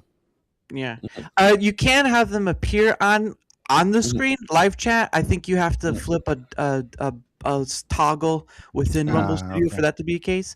But other than that, it just brings up the whole of your live chat on screen. That's basically all it does. So you have to be careful of that if you're multi-streaming. But my suggestion is, because I really like that I didn't have to use like a plugin or like get like Social Stream Ninja or something to get all my chats in one consolidated thing. But the only problem is, since I do gaming streams, when I pull it up in OBS to put it into my thing, it's a big black box. They don't have a transparency setting for me to be able to overlay just the chat and not the background into the scenes. Right. Understandable. I don't know. I think in direct that there is an option to do that. Like I remember there was mention of being able to just tag the URL of the chat, but it's been a long time. I don't know. But go ahead. Did you have any more? My second is more of like a plea than a suggestion. Don't go that far. That's don't plead. No, demand. No, I'm not gonna plead. Demand. Yes. Demand. I demand. Let my people goon, because I know. Because let my people goon. that seems to be the problem, especially when like you have like targeted harassment, and that could happen on any platform and from either side. But I've seen content creators on YouTube get like not only what happened with my anniversary stream, but people get pretty much their whole channels just nuked, and they're not even doing anything with nudity. It's like my friend does one of her stream goals is to get in a bikini. Toasty. Yep. So like I want to make sure that like they don't, because it's more of a conservative and a Christian platform, that they know where there's a limit. Like don't let people do like the sitting on the camera streams like on Twitch, but at the same time don't go too far. And to add to that, Slay, they flip-flopped on it so many damn times, because if you remember, it was a couple months ago, they invited Iggy Azalea over here with like her Motherland Casino thing. Yeah. And I mean, that was just all essentially gooner stuff. So they shouldn't punish, they shouldn't punish people just for being like in a bikini or whatever. Like you said, it's just so silly. Not to mention, when like the other day you were playing like Dead or Alive, Yeah, you're gonna see girls in bikinis beating each other up. That's Dead or Alive, the video game. Right. It's not pornography. There's a difference between tasteful and then some vivid video shit. You know what I mean? Yeah. I think too. Dude, you dated yourself so far with the vivid. I know what you I'm just showing said my there. age I'm there. like, come on, man. Like that was the Hollywood era, but it's fun. Yeah. I'm showing my age, brother. Yeah. What did you want to add, Moon? Sorry. I will say I've done a couple of movie commentaries on my premium streams, and getting into the movies, I'm like, oh, fuck, there's nudity in this. Oh my gosh, I didn't realize people were so naked in this movie, kind of a thing. And knock on wood, maybe they just haven't found me yet, but I haven't had any backlash for those yet.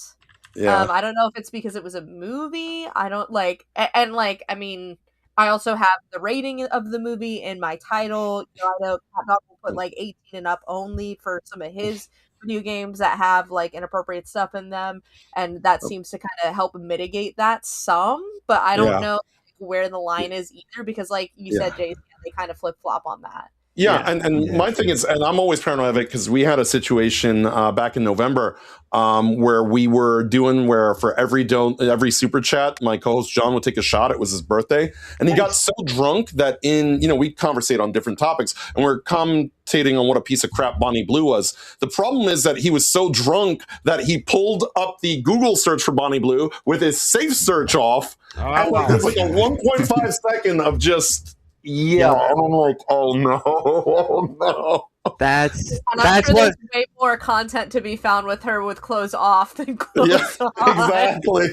That's why it's nice to have the sort of remove thing on here. I can just press remove, and the person's gone from. They'll still be back there, but they won't be on screen. So there's that. The problem is John runs the entire panel on Thursday nights. That is the problem itself. That is dangerous. But anyway, Jason. Sorry. Anyways, go ahead and finish off. And then my third one is a bit selfish, because as a VTuber, I would like to see Rumble try to like push VTubers a little bit more, because they push them a lot on Twitch, especially, and Kick is getting really big into the VTuber scene now. But I don't agree with the policies of either of those, and I mean, I don't agree with YouTube all the time, but that seems to be like the main hub, and I like to try to bring people from YouTube over to the Rumble. But like Moon was saying, there is that stigma. Yes. And I think that's what keeps bigger VTubers like Kirsha, who would be perfect for this platform, especially with the way that she gets targeted and some of the stuff that comes out of her mouth. Yeah, like this would be a great place for her. Yeah. You know what's funny is when there was some clampdown and some problems with platforms like Kick and Twitch, for like a brief moment, Rumble courted VTubers, and that's been one of my big problems. Now, obviously, I'm not a VTuber; I'm an actual person with 10 fingers, like I showed at the beginning of the thing. But I have a lot of friends who are VTubers. I have Slay, I have Galaxy Red, Zine Dravaroll, who was in here earlier. Dash. Dash Attack, and I see them streaming to Rumble, and they're getting like no traction. It's like Rumble courted a bunch of VTubers. So I'm like, hey, come over here, things will be better. Yeah. Okay, now you're here. Fuck you. I'm out. Where it's like they did the black guy doing the peace out and disappearing meme on him, and it's like you did nothing. You told them that they could come here. There was a place for the VTubers to thrive in a sense, and then abandon them. And why? Because some smug fuck who plays Arc Raiders all day probably like, well, I don't like those VTubers. They're weird. They're weird. I don't like them because they don't show their face. They don't look like they lift. Like my thing is that gaming is inherently nerdy, so not everyone has to look like Arnold fucking Schwarzenegger, and Rumble has not figured this out. Yeah, that's an issue. Jace, do you have any? Oh, I'm sorry. No, Slay. Slay, I'm terribly sorry. You know what? I'm gonna do this. There we go. Slay, do you have anything? Do you have anything more you'd like to add to that? Nah. Okay. No, that was about it. All right. Well, I'm gonna take a penalty on myself because I keep calling Slay Jace, but I'm getting better, Slay. That's why you're up here. So apologies for that. Kit, why don't you go next? All right, so I'm probably gonna get some shit for this, but also fire. And this is not my song. I did not create it, so I'm not stealing it. Okay. Who's the man who quit his podcast to serve his country? Dan Bongino. Who's the man who quit his job in 292 days? Dan Bongino. Who's the man who missed his wife because the work was so boring? Dan Bongino. Who's the man who saw the Epstein file and said, nothing to see here, folks? Dan Bongino. Oh, yeah, the podfather himself. Listen. There's a problem on all these social media platforms. All of them have them. Yeah. And the one main thing is favoritism, okay? And you brought up WCW, and I didn't think about it at first, but then I thought, oh, how apropos. Because if Rumble's going to be, if Rumble is WCW, what led to the downfall? There was favoritism, was talent. Hogan got paid the most. Then you had other people who got paid the most. Goldberg, yeah, there was a lot of people who were getting paid. And then there was good new talent that should have been respected, that should have been allowed to grow, but they weren't allowed to grow or get titles or get the front card kind of stuff, and they were being treated like shit. So the thing is, Rumble, yes, you're a free speech platform. You have that. I believe in you for that. But you do have a favoritism issue, and there's the contracts, and there's people who were able to get in early, and every content creator, if they don't say like, oh, yeah, I wouldn't mind getting that contract. I wouldn't mind getting some money. And if anyone on this panel says that they wouldn't mind getting it, they're fucking lying to you. I don't mean no disrespect to nobody here, but I mean, come on. At the end of the day, everyone wants a fair shot to grow and get a chance to have, like, a chance to grow. Either you're going to suck fucking terribly, or you're going to do mediocre, or you're going to do great and rise up. And if you rise up, don't forget where the fuck you came from, because you started at 0 and now you're at 1 million, okay? That's just how it is. Now, I don't know what my future is going to be like in this media business, but Rumble, there was a lot of other platforms that came before Rumble.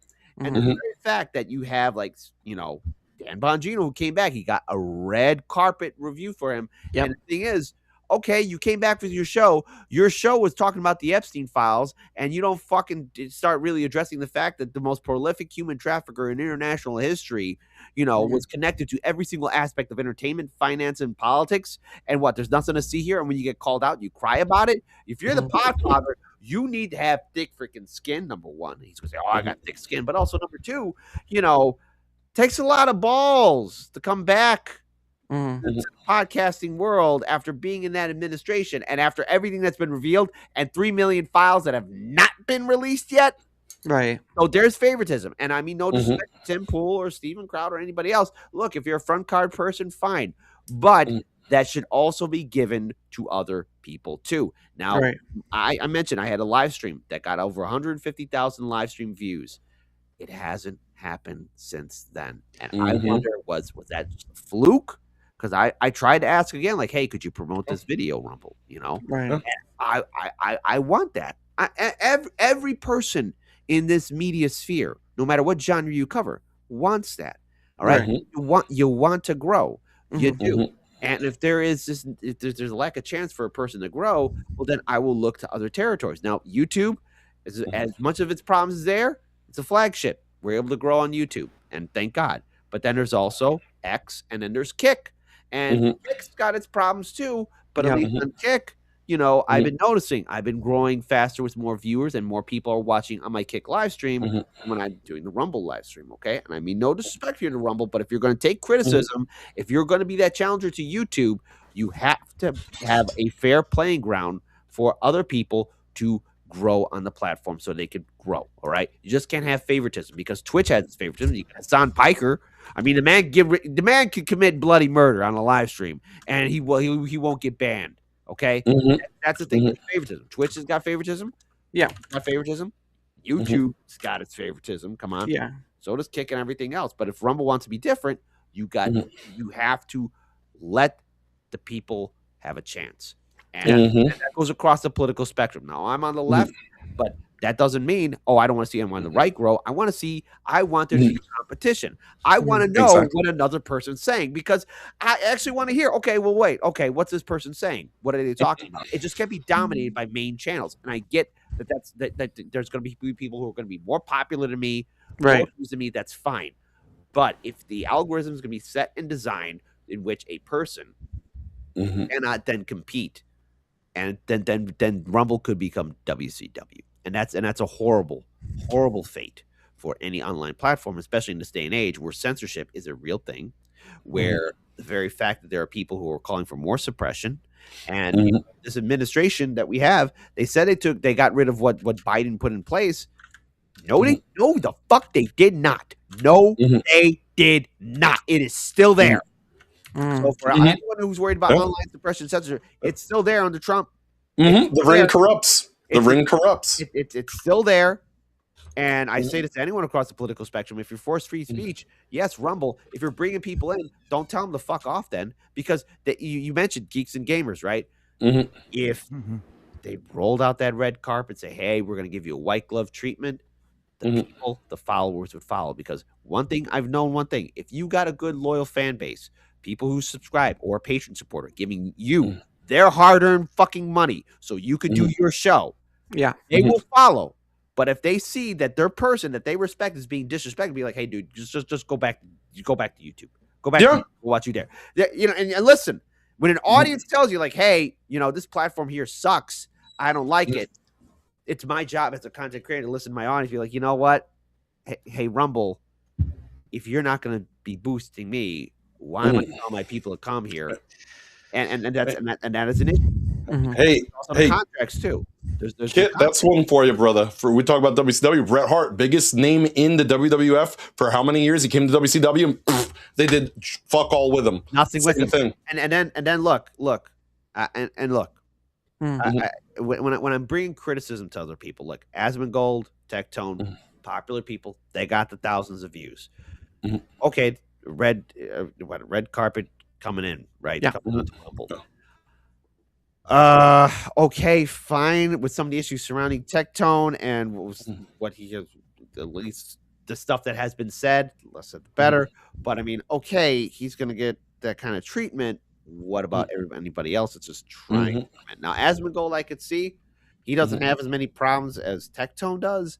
But if that's going to be given out, it's like, okay, well, what the hell do I need to do? How am I going to compete? And how are gamers streaming and gaming in that genre going to be competing against Tectone or Asmongold? You know, because Asmongold's doing well on Kick. At least according to some of the streams that I saw, what he was earning on Kick was, I think, 5 times or 10 times the amount he was earning on Twitch. Yeah. And that's saying a lot. So it's a matter of reading the room. Rumble, read the room. That's number one. That was my number one issue with Rumble. Favoritism, WCW analogy. So there you go. Number 2. Okay. All right. The app. Hey, man, listen, people are on their phones, okay, whether you like it or not. See that thing? Hold on again. See what you have in your hand? That's not your cell phone. That's the Library of Alexandria right there, okay? That's the Library of Alexandria. No. You can find whatever the hell you want on that little pad, whatever phone, iPhone, smartphone, iPhone, cell phone, Galaxy, whatever. Doesn't matter. Android, whatever the fuck. Mhm. Point is, people are gonna be on their phone. Now, I like to be on a computer. I like a laptop. I like to be in the comfort of my room. But guess what? I gotta go to work. Gotta work my 3 jobs because I'm a Right. wage slave. You know, I'm dealing with a bunch of legal bullshit too. And Mhm. sometimes I want to kill off my brain. Watch it on my cell phone. And the majority of people are on their cell phone. If you look at Yes. your own analytics behind the studio, be it Rumble or YouTube or X, where are your people at? They're on their fucking cell phone. Okay, that goes from boomers, Xers, millennials, Gen Z, and sure as fuck going to be Gen Alpha. Yeah. Oh, Rumble, if your app is not on point, what the fuck? Because that is how we get people to watch our shit. So Mhm. if you're not going to do that, there's a couple other online platforms that failed miserably. I will not name them. It comes down to the apps. I think we all know who they are. Okay, and it's not YouTube. It's not Twitch. It's not Kick. Trovo's Okay. recent. Okay, but so if you're not going to be doing that with the app, what the fuck? Yeah. Like that is where people are going to be at, whether you like it or not. And I hate the world that we're in, where we're on our cell phone. Mhm. But in this business for online content creation, a person will be on their cell phone. Yeah. There's no debate about it. No one's going to debate me and say, "Oh, I'm not going to be on my cell phone all the time," unless there's a lockdown again, which they'll probably fucking do again. Then okay, then the conversation's different. But even then, all lockdowns end until they nuke us, and then boom. All right. So now, so there we go. I'm ranting. I'm sorry. No, you're fine. I'm Did- sorry about ranting. I like this guy. Okay. Yeah. Right, yeah. No, I So- mean, like Go ahead, they've go done ahead. studies. You touch your phone like 1,000 times a day. That's absolutely correct. Like at least Even on the 1,000. toilet. Even Yeah. on the Yep. toilet. and then of course, number 3. Sure. And I'm gonna bring it up again. It's the money, motherfuckers. It's the money. I'm sorry. Like, look, not everyone who gets involved in this business, you're not gonna be Mr. Beast. I'm not Mhm. Mr. Beast. Okay, I'm not. I'm not going to be the big YouTube. I mean, I don't get me wrong. My goal is, at least for all my platforms, I would love to at least get to 1 million subscribers. If I could cross that Rubicon, I'd be happy. Will it happen? I don't know. I got to wake up to reality and put my shoes on like every other dude. Okay. Mhm. And at the end of the day, Rumble has to make it very financially available. Like when someone starts growing, thus removing the favoritism, that they are able to earn, okay? Because it's one thing to ask people to be a patron supporter or to support you, to be buying your merch or whatever, right? That's their hard-earned money. You also have to bring in the views and the viewership, and then in turn, the platform has to be promoting you too. So it has to be a continuous cycle. And I saw in the live stream chat, somebody said they spoke to a big-time streamer who said, like, yeah, this is all going to be falling apart. Is this all falling apart? And is Rumble going to just be like the WCW and like talent content creators will not be paid? Because it's more just independent media. There's gamers, there's people talk about lifestyle, history, and the thing is YouTube could unfuck itself. That's the thing Rumble needs to realize. And YouTube its monetization process, which I think is great, fine, but Rumble needs to think this. Hey, right now YouTube's doing a little sluggish things, they're doing stupid things. Yeah. But what if they decide, hey, I shit my pants. I need to clean myself up, put on some new boxers, put on some new pants so I don't have shit in my pants anymore. Right. And YouTube can unfuck itself. Yeah. And Rumble, if it unfucks itself, remember, I mentioned the app and I mentioned also, again, the algorithm changing. If that could happen, then Rumble, you're in a very dangerous spot here. And you need to realize, Rumble, that you have a golden opportunity to be better. Yeah. And it's not there yet. Yep. Yeah.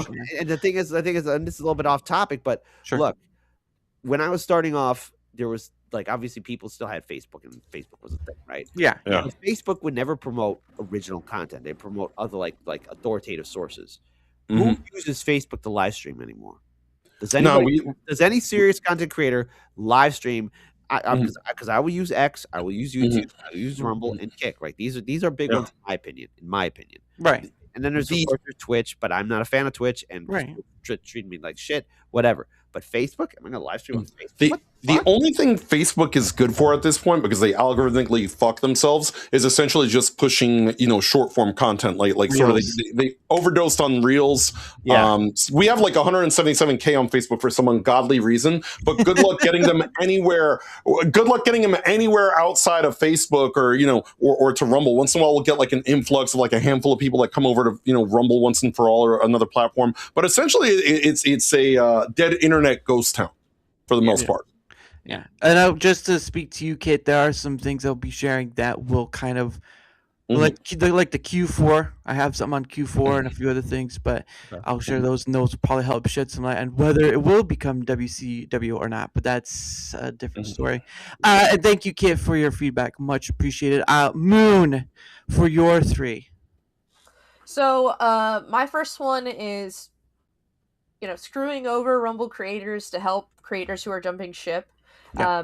I think that, like, I agree with you, Jace. They cannot just come over and get nothing. But I also think when they do cater to those guys like Asmongold, they at the same time fuck over their own homegrowns who are loyal to this platform. And I'm like, you have to find a balance between these two things. Absolutely. And Rumble used to have a really good system where every 10 minutes the front page would change. And so everybody had an opportunity. If you were streaming for longer than like 3 hours, you would be on the front page at some point, which was super cool. I was like, that's great because it helped you with discovery. I remember one time I was in Sophomore John's stream, and he was doing a rock band stream. Sophomore John doesn't stream anymore, but he was doing a rock band stream, and like there was an influx of like 50 people, and about 20 of them stayed, and it was because he had hit that rotation. And so for 10 minutes he was on the front page. People were seeing that he's doing, guitar on Rock Band, and so they were like, this is so cool. And then they just stay because they like the community, but it helped people get discovered.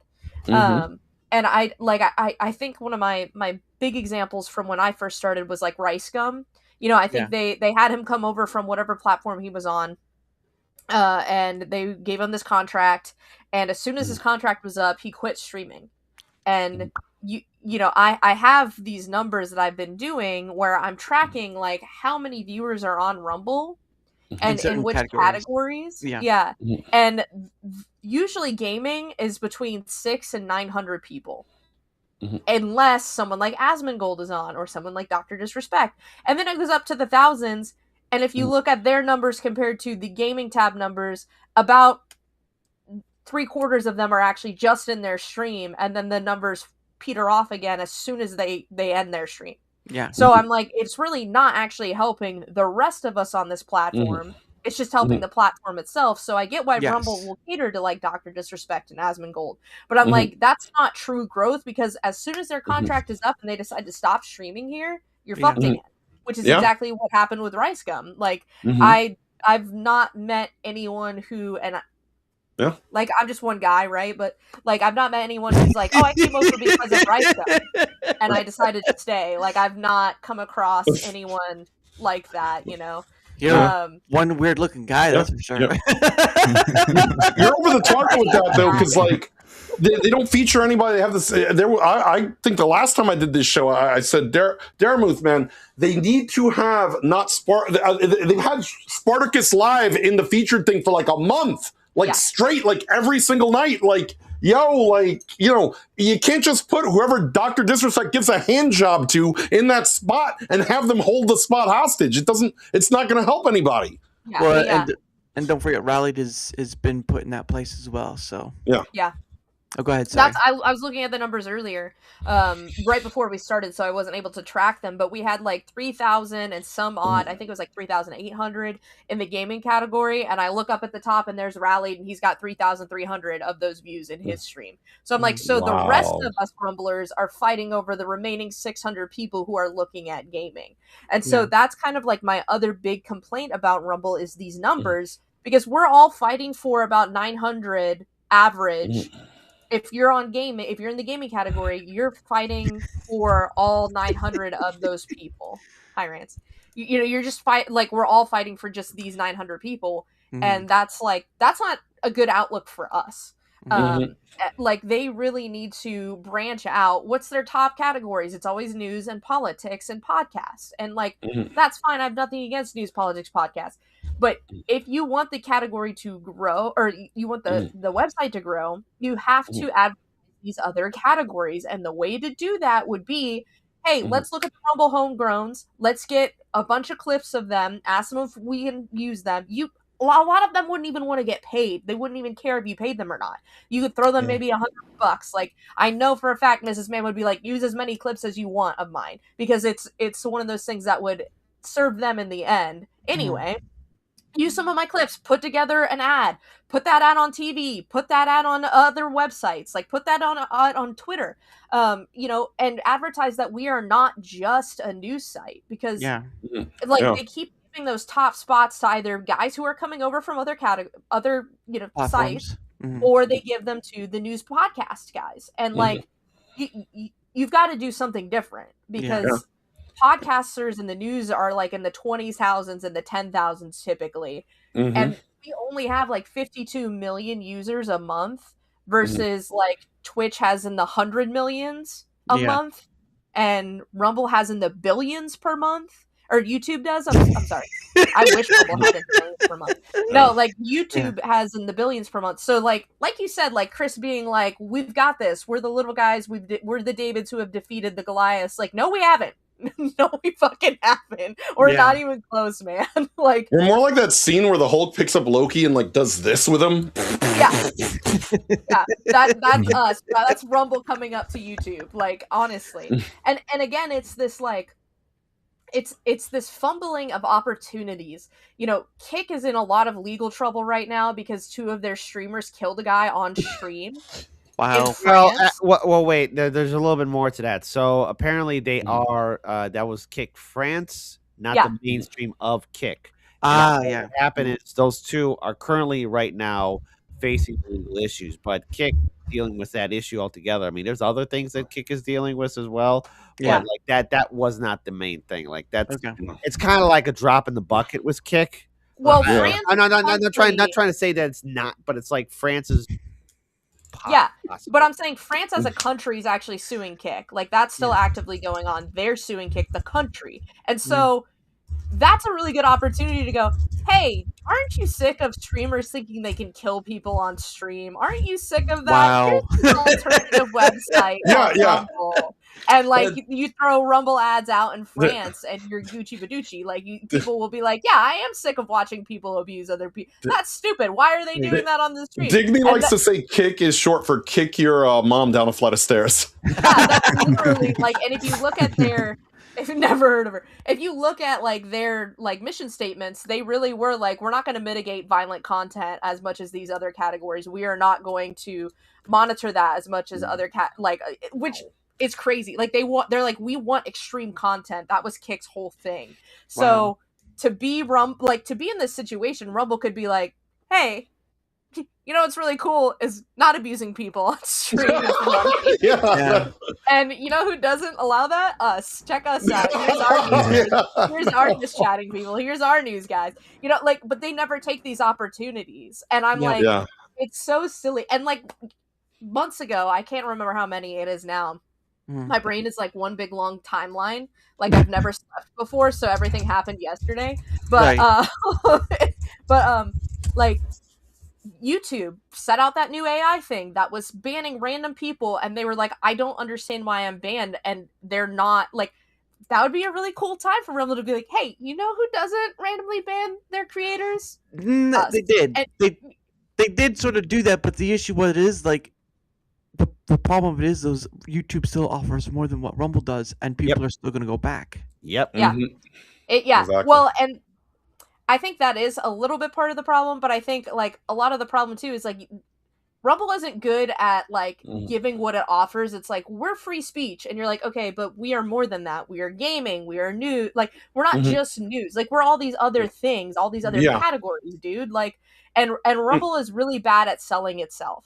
Like, you know what's so funny about what you said too? You know, we talked about Facebook a minute ago. Like, there's a Rumble Facebook page, and they never post anything politics. They only post like little cute videos of like cats or woodworking and stuff like that. And I never see Rumble do that anywhere else. It's just on the dead platform where nobody sees this shit. You know, that's where you have that one employee who's just like, I'm so frustrated about this day. I'm gonna go watch cute cat videos, and they're just reposting shit, and like no one monitors them when they're on Facebook because it's so dead. But those are like my biggest kind of things. And then the discovery, of course, discovery is trash. It's like, if I'm watching a playback of a stream on my phone and that stream ends, I want it to go to that creator's next video. or or something similar. recommended. Yeah. And on my phone, it'll do that. Like if I'm watching my brother's playback stream, it'll go to another one of his streams. If I'm on my computer and I'm watching a playback, it's going to go to something live that's happening that's not even in the same category. Like Yeah. it's just something different. Like a lot of times if my mom's watching one of my playback streams, she'll have to, go in and manually go back to a different stream, or go to my brother's stream or whatever, because instead of showing more gaming or more of our content, it will go to like Dan Bongino or Louder with Crowder, whoever the fuck is news and live and on the front page. And I'm like, that is such bullshit. And it used to be too, like if you were featured, they would feature you for a while. Like you'd be on the front page for an hour or two, sometimes 4 or 5 hours, and then they might move you to like the secondary featured page. Mm-hmm. But now it's like you get featured on the main for like 10 minutes and then you get immediately moved to that secondary page, which is like, that's not actually helping anybody on this platform get discovered. It's just not. Like you're fooling yourself. Like you might get a boost of like maybe 4 or 5 viewers, but caught on spearfishing. That's incredible. Like, when's the last time you actually saw them push that on anything else? They do it on Facebook. They're like, hey, we have normal content. Right. And then it's like, then they go to X. Dan Bongino thinks that you're an asshole if you say anything about the Epstein files and that he failed it. Yeah. Yeah. Oh Which man who quit his podcast serve his country than Bongino? That's I can't. Who quit his job in 292 days? Dan Bongino. I'm saying too, like especially with Dan Bongino, like at this point he's a grifter. That's what he looks like. Yeah. Like he's gonna have to, like, he doesn't have as nearly the views he would if they didn't feature him. Yeah. And like my parents don't stop listening to him when he quit his job at the FBI because they were like, oh, he's a grifter. And I was like, yeah. They didn't know that term, of course. I had to explain to them. They were like, well, he's like grifting, and they're like, what does that mean? And I was like, basically you're just milking a cow, you're playing a character.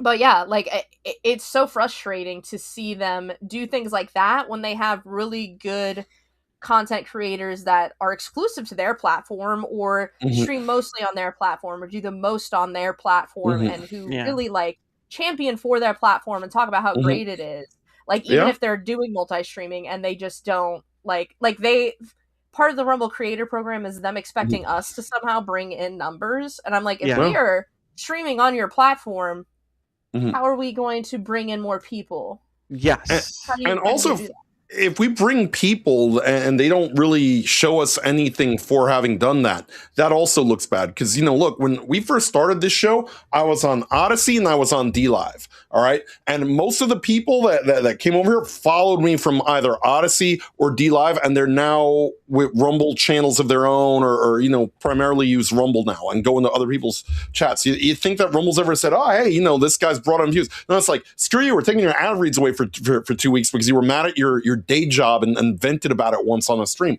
Like, that kind of shit is ridiculous. Maverick was basically crucified, erased from existence on Facebook. And I said, hey, come over to Rumble, you know, start over, you know, and all this. And he's, you know, it's taken a long time. He's starting to finally see a lot of good traction.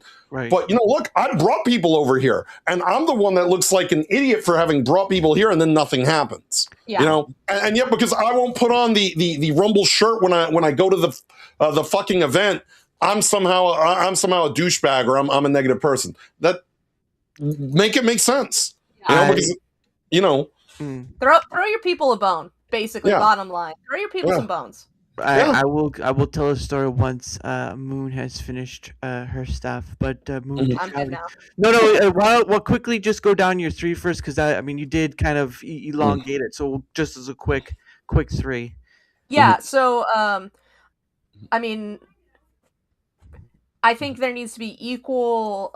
There needs to be equal give to creators who are established on other platforms that jump to Rumble and people who are on Rumble and established and love Rumble. Like there needs to be equal give to these people. They need to find that balance. The other thing is discovery is trash. Yes. And then the third thing, dang it, I just deleted my message that told me what it was.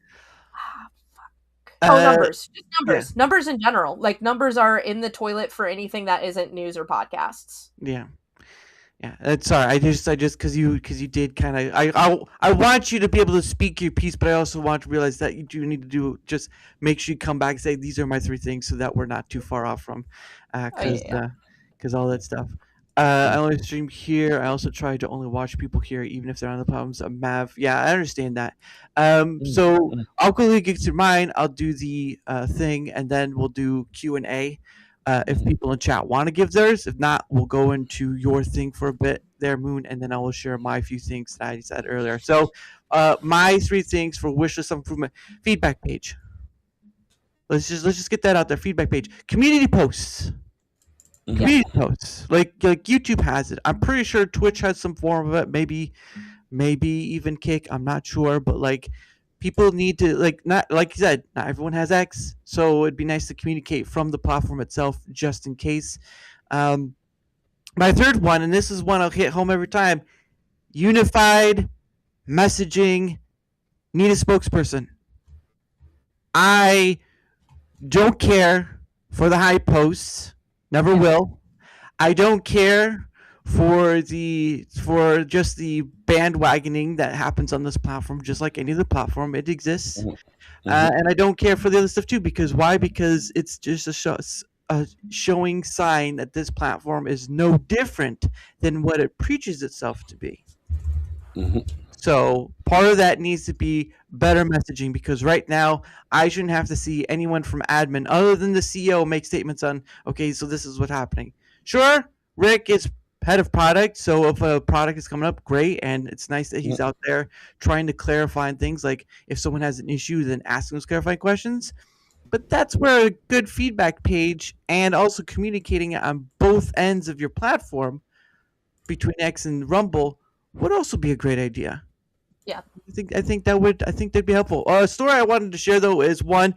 There's a creator I know who lost their account in Rumble, and the reason was because it first started off with a bot witch hunt, which I don't agree with. I get a lot of you are very high watching on the view bots and Rumble and all this stuff, but my issue is when you start conflating against people and beyond just viewership and engagement. There, you don't have much more data than that. Person I know who is trying to build organically on Rumble lost his account because some people on X decided to make it very publicly, and they got the attention of someone from admin. Wow. And they deleted his account because the wording he got in his email was vague. Wording he got in his email was vague about what the actual issue was, and you couldn't even get a response for like getting his you can't even get your account once it's deleted. It's gone. You can't get your. I mean, it's not gone. They still have to keep it for like records and stuff, but you can't have an appeal. There's no appeal. They have a policy violation flagging system that they rarely, if at all, use. Yeah. I've got 1 strike. Yeah, I remember you telling me about that. But my issue is, and this is on the creator part 2 of Rumble, you don't know if someone is botting or not, beyond if they say it. Yeah. And I don't enjoy when I see this witch hunt, which it is, on X. Someone lost their account because they made a fuss of it enough. And now they can't their kid account back, and now they're just gonna go do on Twitch again. Yeah. So if you believe, even with the botted WTF or whatever, like those aren't true tells that someone is botting their stream or being botted. They don't know. Yeah. Even if Rumble says, "Oh, they're botting the stream," how and they don't share it with the person who's getting botted. Like, I mean, seriously, there's a communication problem here, and then there is a thing on X I don't understand. I don't get it at all. Like, I'm here because I get to talk to a bunch of people. I'm not here to witch hunt. If someone and I see a lot of times 24/7 streams. Like, are we sure those people aren't like? Why aren't those being looked into? Seriously. Yeah. So those are my 3 things, and that's a story I wanted to share because I believe that people need to be very precarious of Yeah. what they start. What's the word?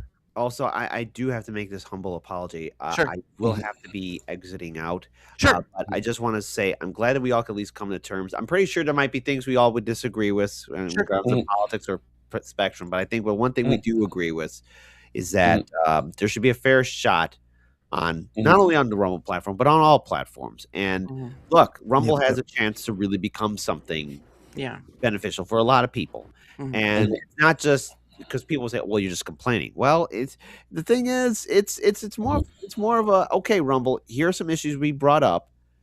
Now it's your turn to maybe expand upon them and maybe listen. Okay, because the thing is, one thing I found great about Rumble is human interaction. So I spoke to people. So if you understand what's happening there, then maybe there's a chance for more people to grow and expand more on the Rumble platform, to grow more, all that kind of good stuff. Okay. So what I would say is I definitely hope to collaborate with all of you. I just want to say that I have at least done on my end. Follow all of you guys on Instagram and on X and on YouTube and on Rumble as well. So I hope you guys follow us, and I hope that we can at least collaborate in the future. I host Hardlands Media Monday through Friday at Monday, Wednesday, Friday at 9 a.m. Central.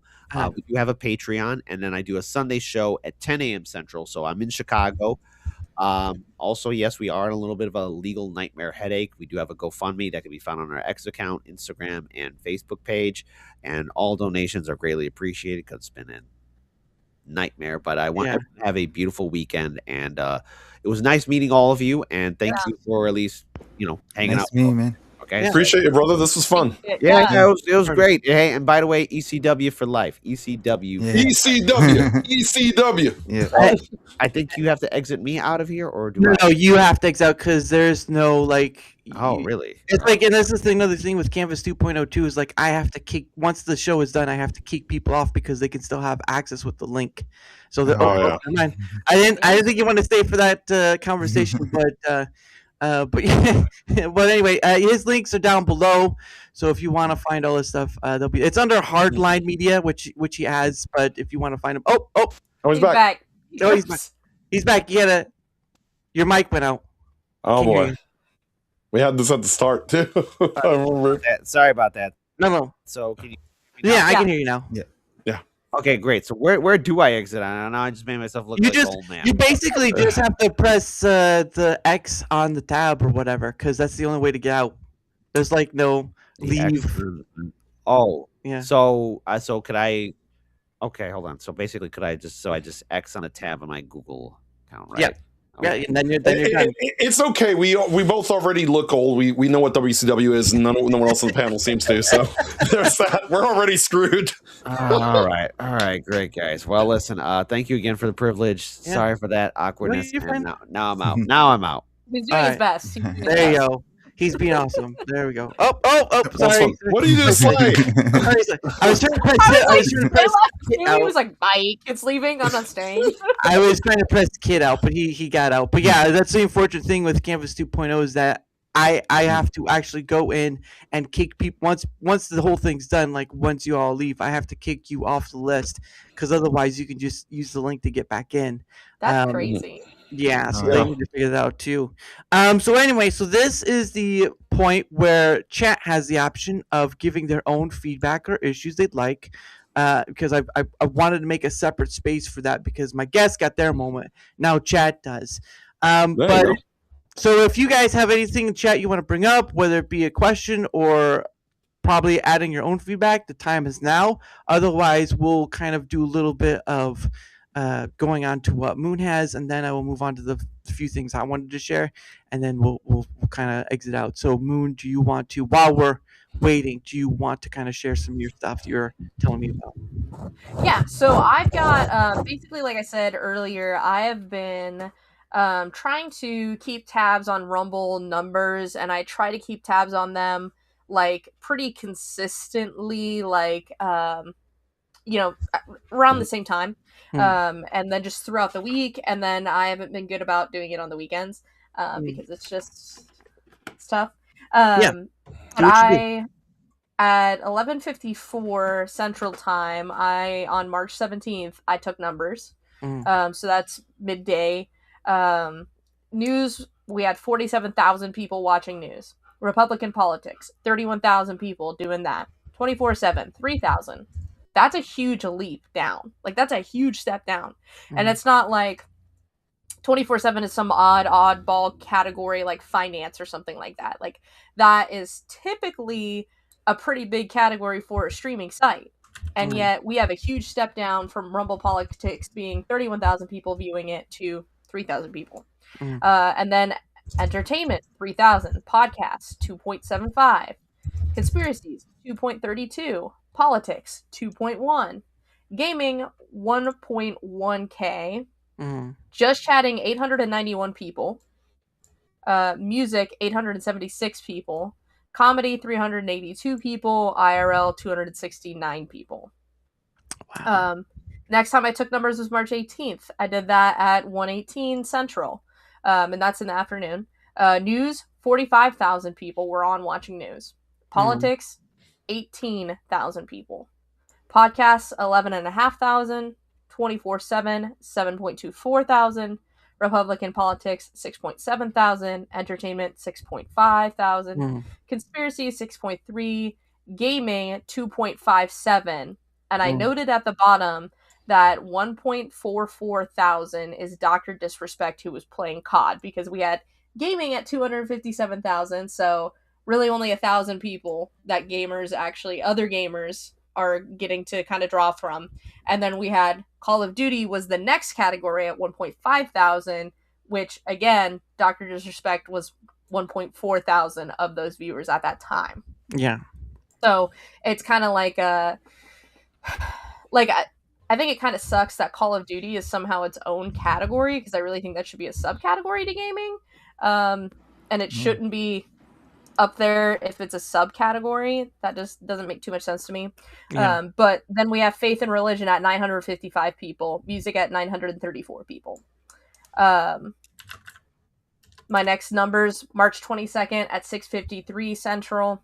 News, we had 30,000 people. Politics, 8,000. So that's, again, a huge step down. Yeah.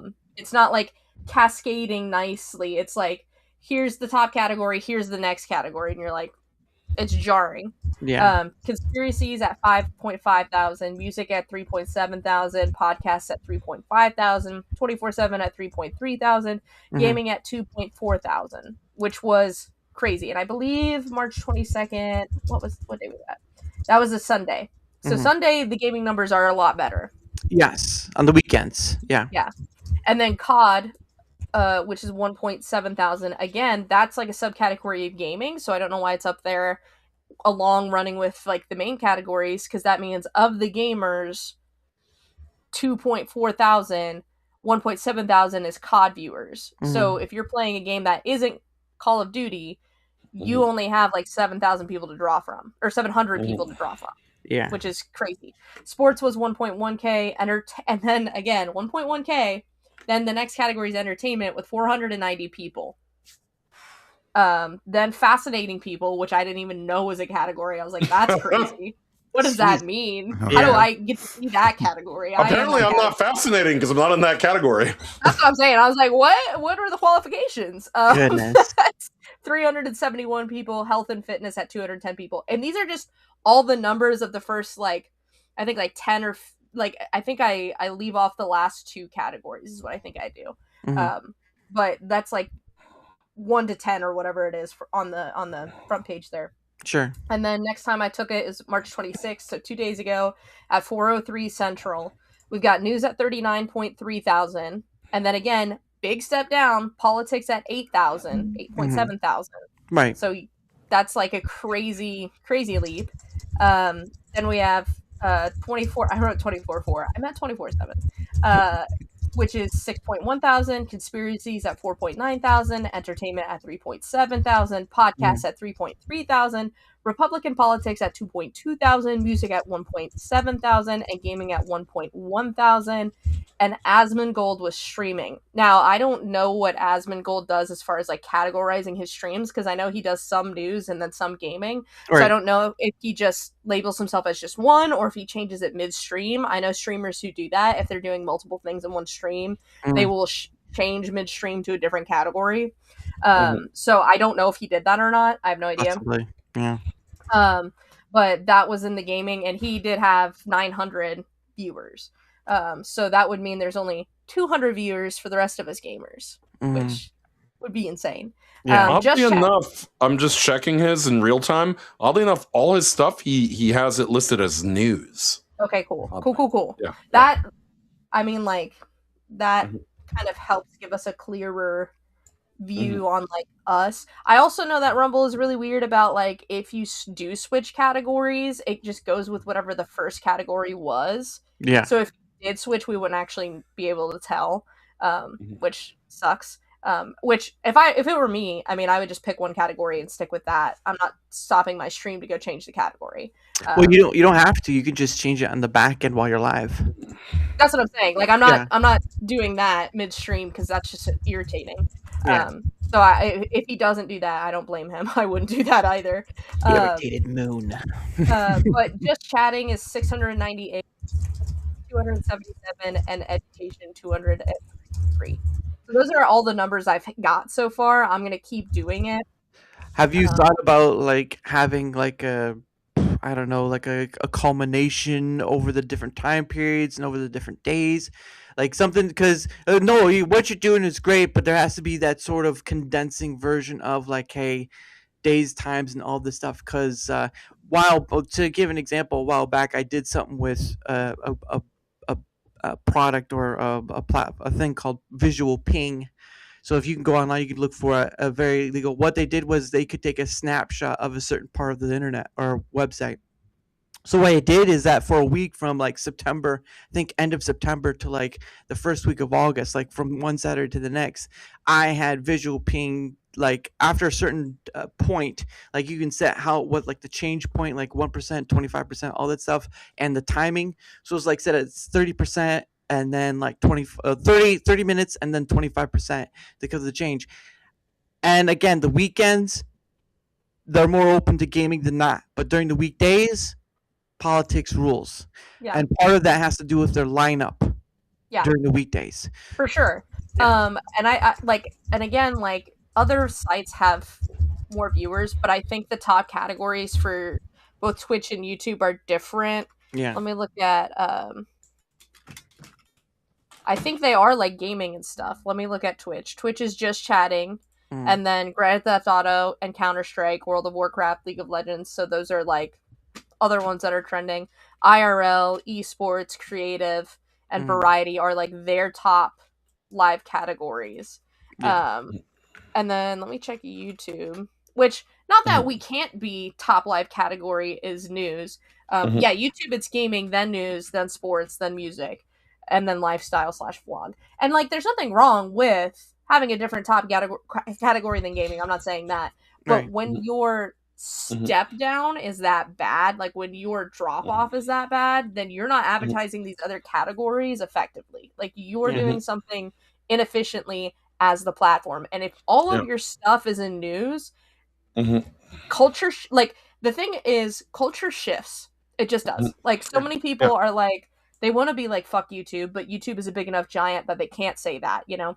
And if Rumble really wants to compete with YouTube, so people can be like, yeah, fuck YouTube, they're going to have to do a lot of the same stuff, and not like policies and things like that, but I'm saying like advertising, and they're going to have to do different things on the front page. They're going to have to show different types of, things that people are interested in. Different types of content. Thank you. And like they're super bad about long form VODs on Rumble. That's why I started streaming, because I originally was just my horror review podcast that I did for fun. And then sophomore John and Charles, both my brother, they both convinced me like, you need to start streaming because no one's going to look at your VOD period on this platform, because that's just not what this platform does. And I was like, Okay, and so I started doing that, and yeah, that's helped my numbers tremendously. But I just think that that's like, if they really want to compete with YouTube, like they say they do, that's what they're going to have to support all these different types of media. Yeah, and that's one of the reasons why it's been very hard for me to sort of pivot back to doing any video on demand, because I feel like, okay, if I do it, it's probably not going to get any fucking traction whatsoever. You mentioned the homepage, and I'm looking at it now, and it's like, look, the first thing I see when I log in is Mally Mouse. And I like Mally. I'm not saying this to denigrate her content or anything, but she doesn't really need the help now, does she? Like people are going to tune in for Mally without her even ever having this spot. Like, she's already like a made content creator. That's sort of one of the problems there. Like, anyone in that spot that they put there is someone who really doesn't need the boost.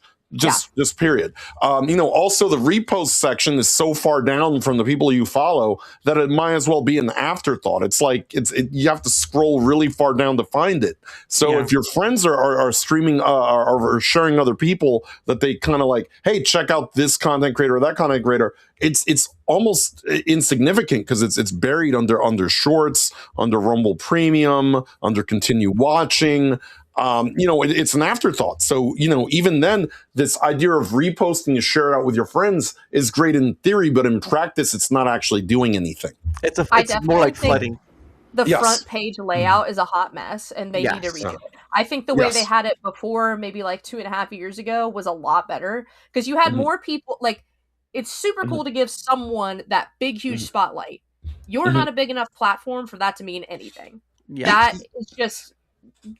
I mean, it's a circle jerk at this point. Like, that's you know what gets me too is that, like, other platforms in the past have had like the scrolling where it's like, okay, here's someone, and then like it scrolls. They don't even do that. Like, that would solve so much of the problem if it at least moved, so it wasn't held hostage by whoever was their flavor of the month content creator that they like better than everybody else currently. Yeah. I strongly agree. And like I said, like, what they have now is you have like 4 spots available, and that is super inefficient. It's just inefficient. Because you don't get enough flavor, you don't get enough you don't get enough variety if you only have 4 spots. Like, that doesn't make any sense. I think at least one of those, if you're gonna only do 4 spots, they have to be 4 different categories. Like, and right now mine is Mally, Aswan Gold, Westwood One Sports, which we know is a Rumble sponsor because they have the ad reads for Westwood, and Ben Dyke's show. That's the 4. That's it. Yeah. Ben and is as not you a said, dyke. Asman That's his last name, YouTube, to clarify. I didn't use a slur. To both your points, and to go back to the dying days of WCW theory, also, Rumble, don't shit on your cruiserweight division while you're overpaying the Goldbergs and the Hollywood Hulk Hogans, because the cruiserweights were the ones that carried those shows in the dying days, and they didn't get any of the fanfare. Slay, I feel like the VTubers of the cruiserweight division, and they got shat on by Rumble, to be honest.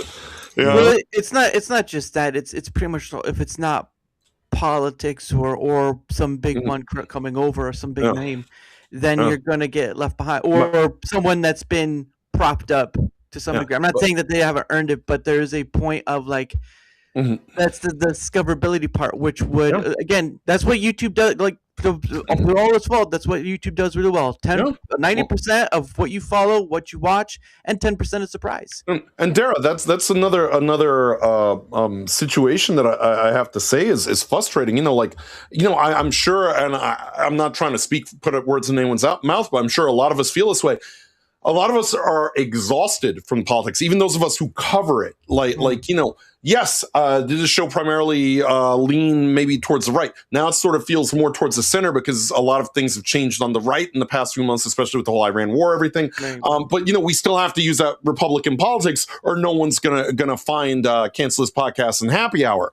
So it's like, it sort of puts you in this box where you're sort of forced to stream in that category, even though it's not even the most accurate representation of what you do anymore. Yeah. But, also at the same time, there's so much fatigue with the politics. Like, it would do well for Rumble as a whole to get, sort of pivot a little off that, rather than, as we said before, here's Dan Bongino and everyone kiss his ass because he came back with his tail between his legs. Yeah. Right. You know? We can always go back to that, but I think we'll try to avoid that for a little bit. But no, again, there's a lot of stuff, and yes, there's things to congratulate them on. But when you can see the CEO of Rumble make posts that don't make sense on a reality basis, like, and this is where me bringing up the few things I'm going to bring up. I don't know if anyone wanted to add to what Moon said. Yeah, Yes. I want to add to what Moon said. Fuck that bitch. No. Totally wrong. Oh, hey, Fuck that she's bitch. one of the nice ladies. You better watch them. My bad. No, like something that I wanted to bring up, and I'm not calling anyone out. I think this is a brilliant strat. Fused Aegis, right? He's a gaming streamer. For a while, he put news things in his titles, his stream titles, and in the thumbnail.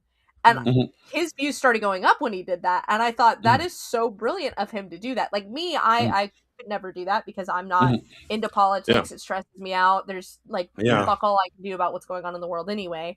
So I might as well keep my peace of mind. But like that boosted his numbers because people on this site are suckers for news bullshit. And so they're like, I'm being entertained and I'm getting the news. It was a great strat for him. I don't know if he was, when he was doing that, if he was in the news category or in the gaming category. But no, he's still in gaming primarily.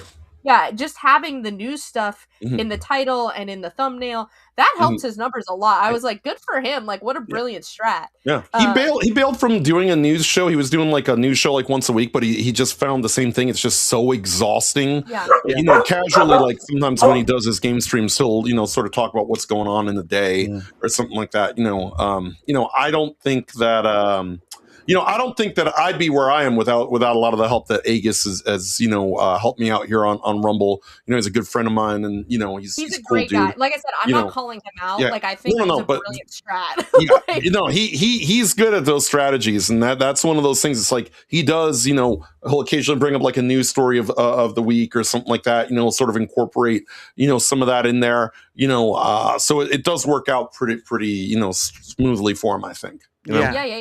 And like it's unfortunate that like in order to get more numbers you have to do bullshit like that. It reminds me of when Smosh started putting like scantily clad women in their thumbnails on YouTube to get people to click on it, and then it would be their dumb skits and they'd be like, well, they're funny, but where's the naked ladies that I was promised in the thumbnail? I used to do that. Then my girlfriend yelled at me for 2 hours, and I'm like, okay, message received. That's exactly they stopped doing it because they were like they got popular eventually on their own. Like people would be like, "Oh, naked ladies," and then click on it, and then they'd be like, "Oh, this is actually funny." Okay, and then they would follow anyway, even though they were like, "I'm mad at you because there's no girls in bikinis." But also, you guys are funny, so I'm like, that's how Smosh got their popularity over on YouTube.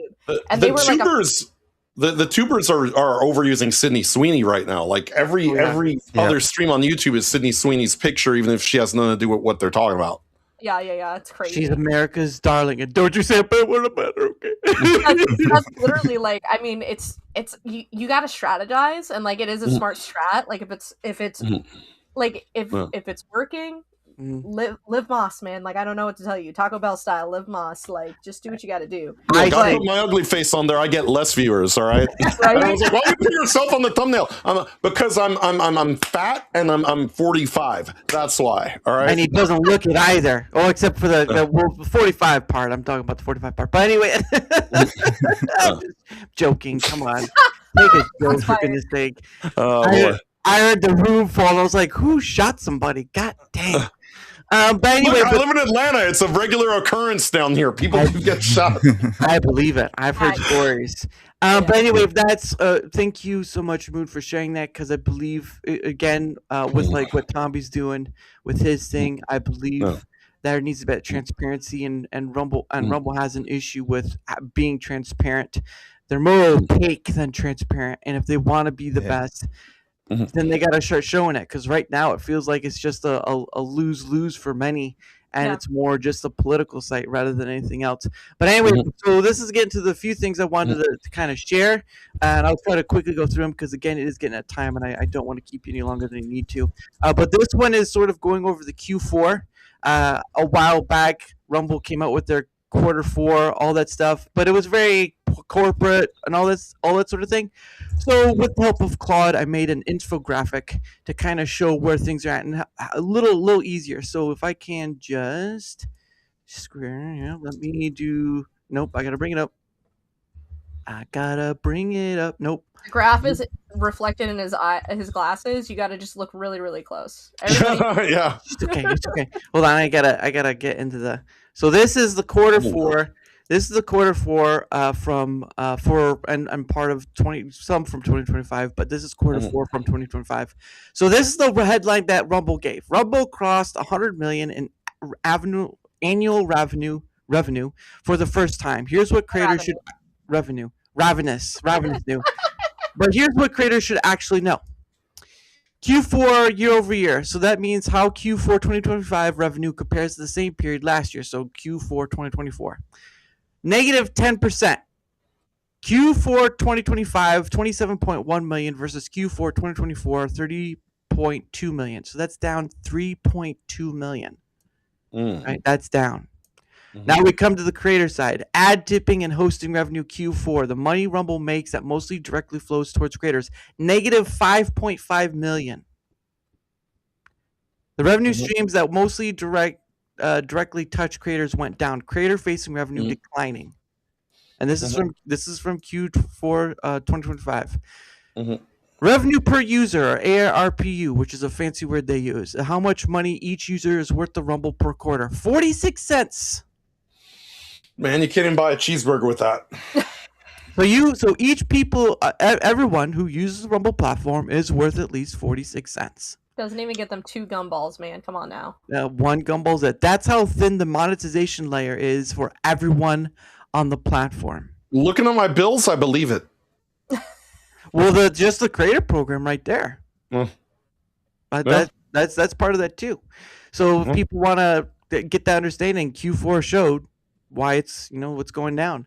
Full year net loss. How much more money went out than came in for all of 2025? So think expense versus income, right?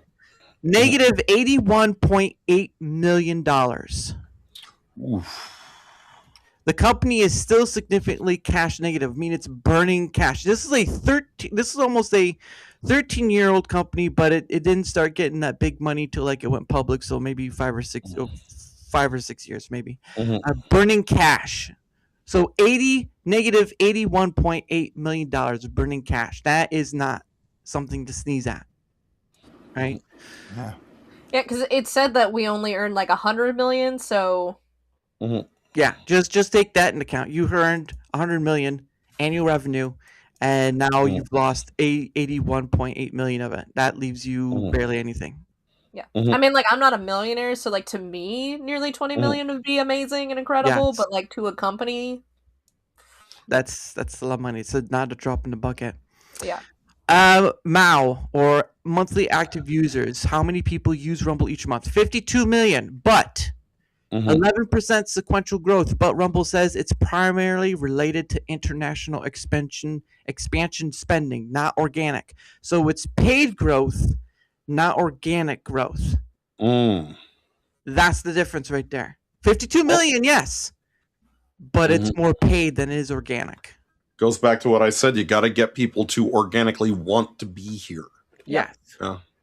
That's I think something that they could do to do that is take these different categories, take your good Rumble players in those categories, make ads, throw those ads to other places, throw them on your TV, throw them on wherever they will allow the ad to play, basically, where people are going to see it. Exactly. Because people have this like the stigma of it's a news site, and I mean, the numbers kind of say it's a news site too. But. Yes, and the sort of second last bit, tether dependency.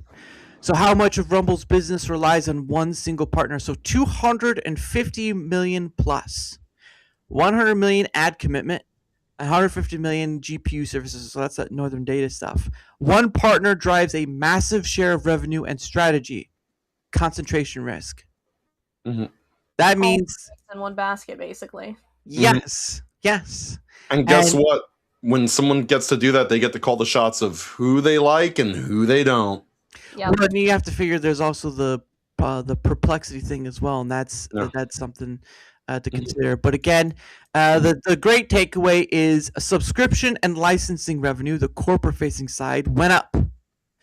Advertising, tipping, and hosting revenue, creator-facing side, went down. The money flowing outward toward creators shrank while the money flowing toward the business grew. So basically, you guys are losing out. And that's why this thing right here is so important, because people, like I saw when they posted the link to and all this stuff, people are like, that's great, that's awesome. But there's a whole lot underneath the surface that no one's really paying attention to. And all of it's and most of it's buried underneath corporate speak for like how great we are and stuff. Yep. Yeah. Here's LinkedIn lingo. I've already posted. Lingo, yep. Yeah, I've already posted this in the past, and again, yes, I did use Cloud to make it, but again, you need a visual to see this stuff. That's why I do it for the Rumble² stuff, because you need to see it, and that's the issue. Is that a lot of people celebrated that 100 million, but they don't know about the rest underneath, so they don't care. Yeah. Stop noticing. Yeah, there's that part. I'm lost right now, crying in his bathroom while he's watching this and taking a shit. Stop noticing. Oh boy. So this is something I made too. This is a combination of different data points. One of stream charts, one of Tomby's streamers thing, one of many different points of comments and stuff made on Twitter X. Let me get this.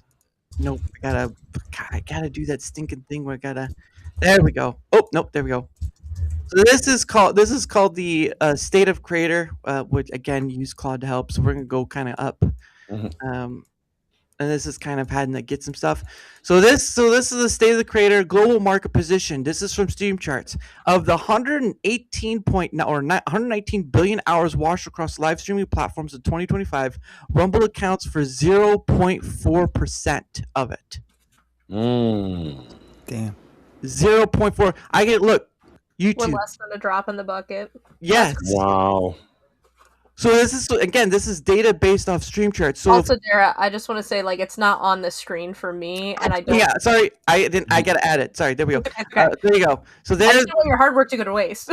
so here you go. So you can see it right there. This is from Stream Charts. The Stream Charts, and I've seen many times that Chris has also reposted Stream Charts too. So is it only he posts it when it works in favor of Rumble, or does it work all the time? This is for 2025. This is something people need to understand. Rumble is not there yet. Yeah, for sure. Got to look at that data. So 0.4% global watch hours. That is, as they say, drop in the bucket. Absolutely. I would say it's less than a drop in the bucket, man. That's crazy. Or like a sneeze. Oh yeah, more like a yeah, a wet fart. Like a fart in the wind. Yeah, that's a stinky one. But also like a loogie, like it's just in the wind as well. So this editor's picks distribution is based upon Tomby's streamers thing. I believe he's bringing it back. People complain to him, but regardless, this is from his thing. The top pick channels: Badlands Media, Bongino, Matt Morris, Chad Panther. A lot of these are all political. This first section right here, pretty much political. Yeah.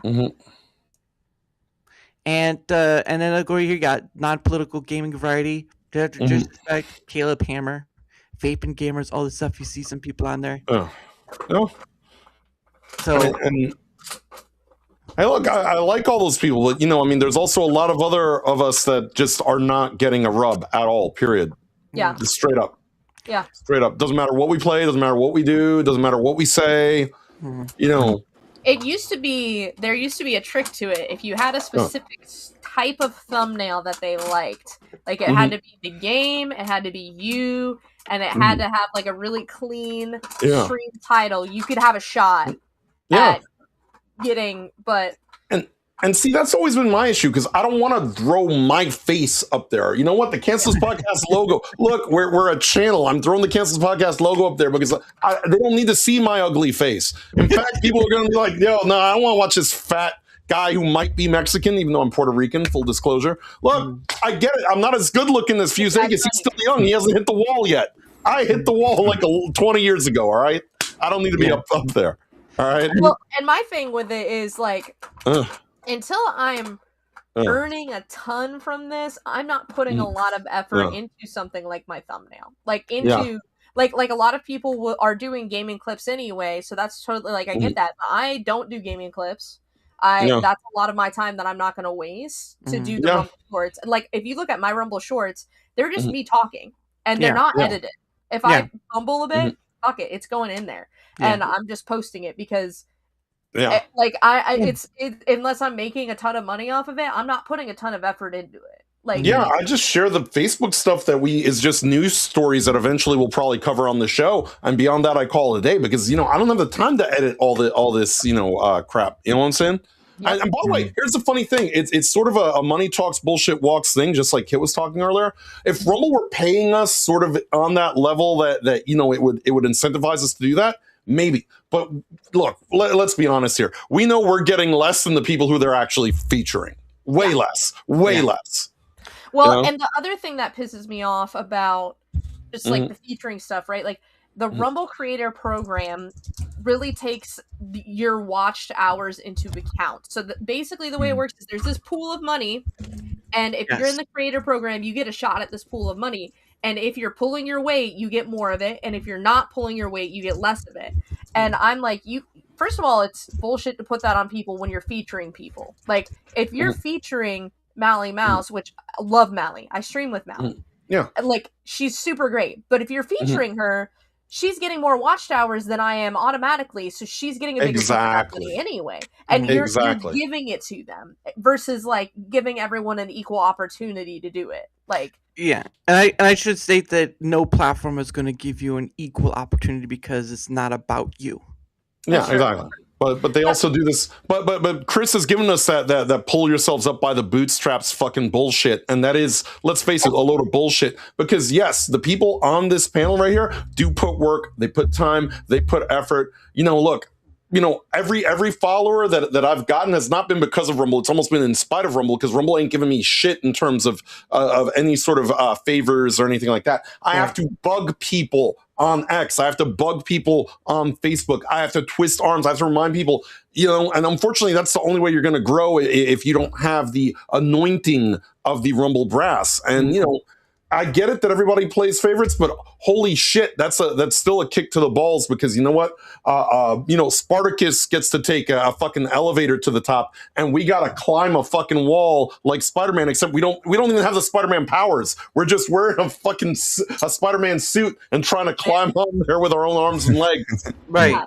And that's the thing too, is like on such a small platform, it would be easier to give more people. And like I get, I totally understand. You don't want someone up there who's going to be like, fuck your mom and everyone else. And like, you don't want that kind of stuff. Like you're promoting that kind of stuff, right? Like you don't want to be promoting that stuff. I totally get it. So you're promoting people you're comfortable with to a certain extent. Like that's part of it.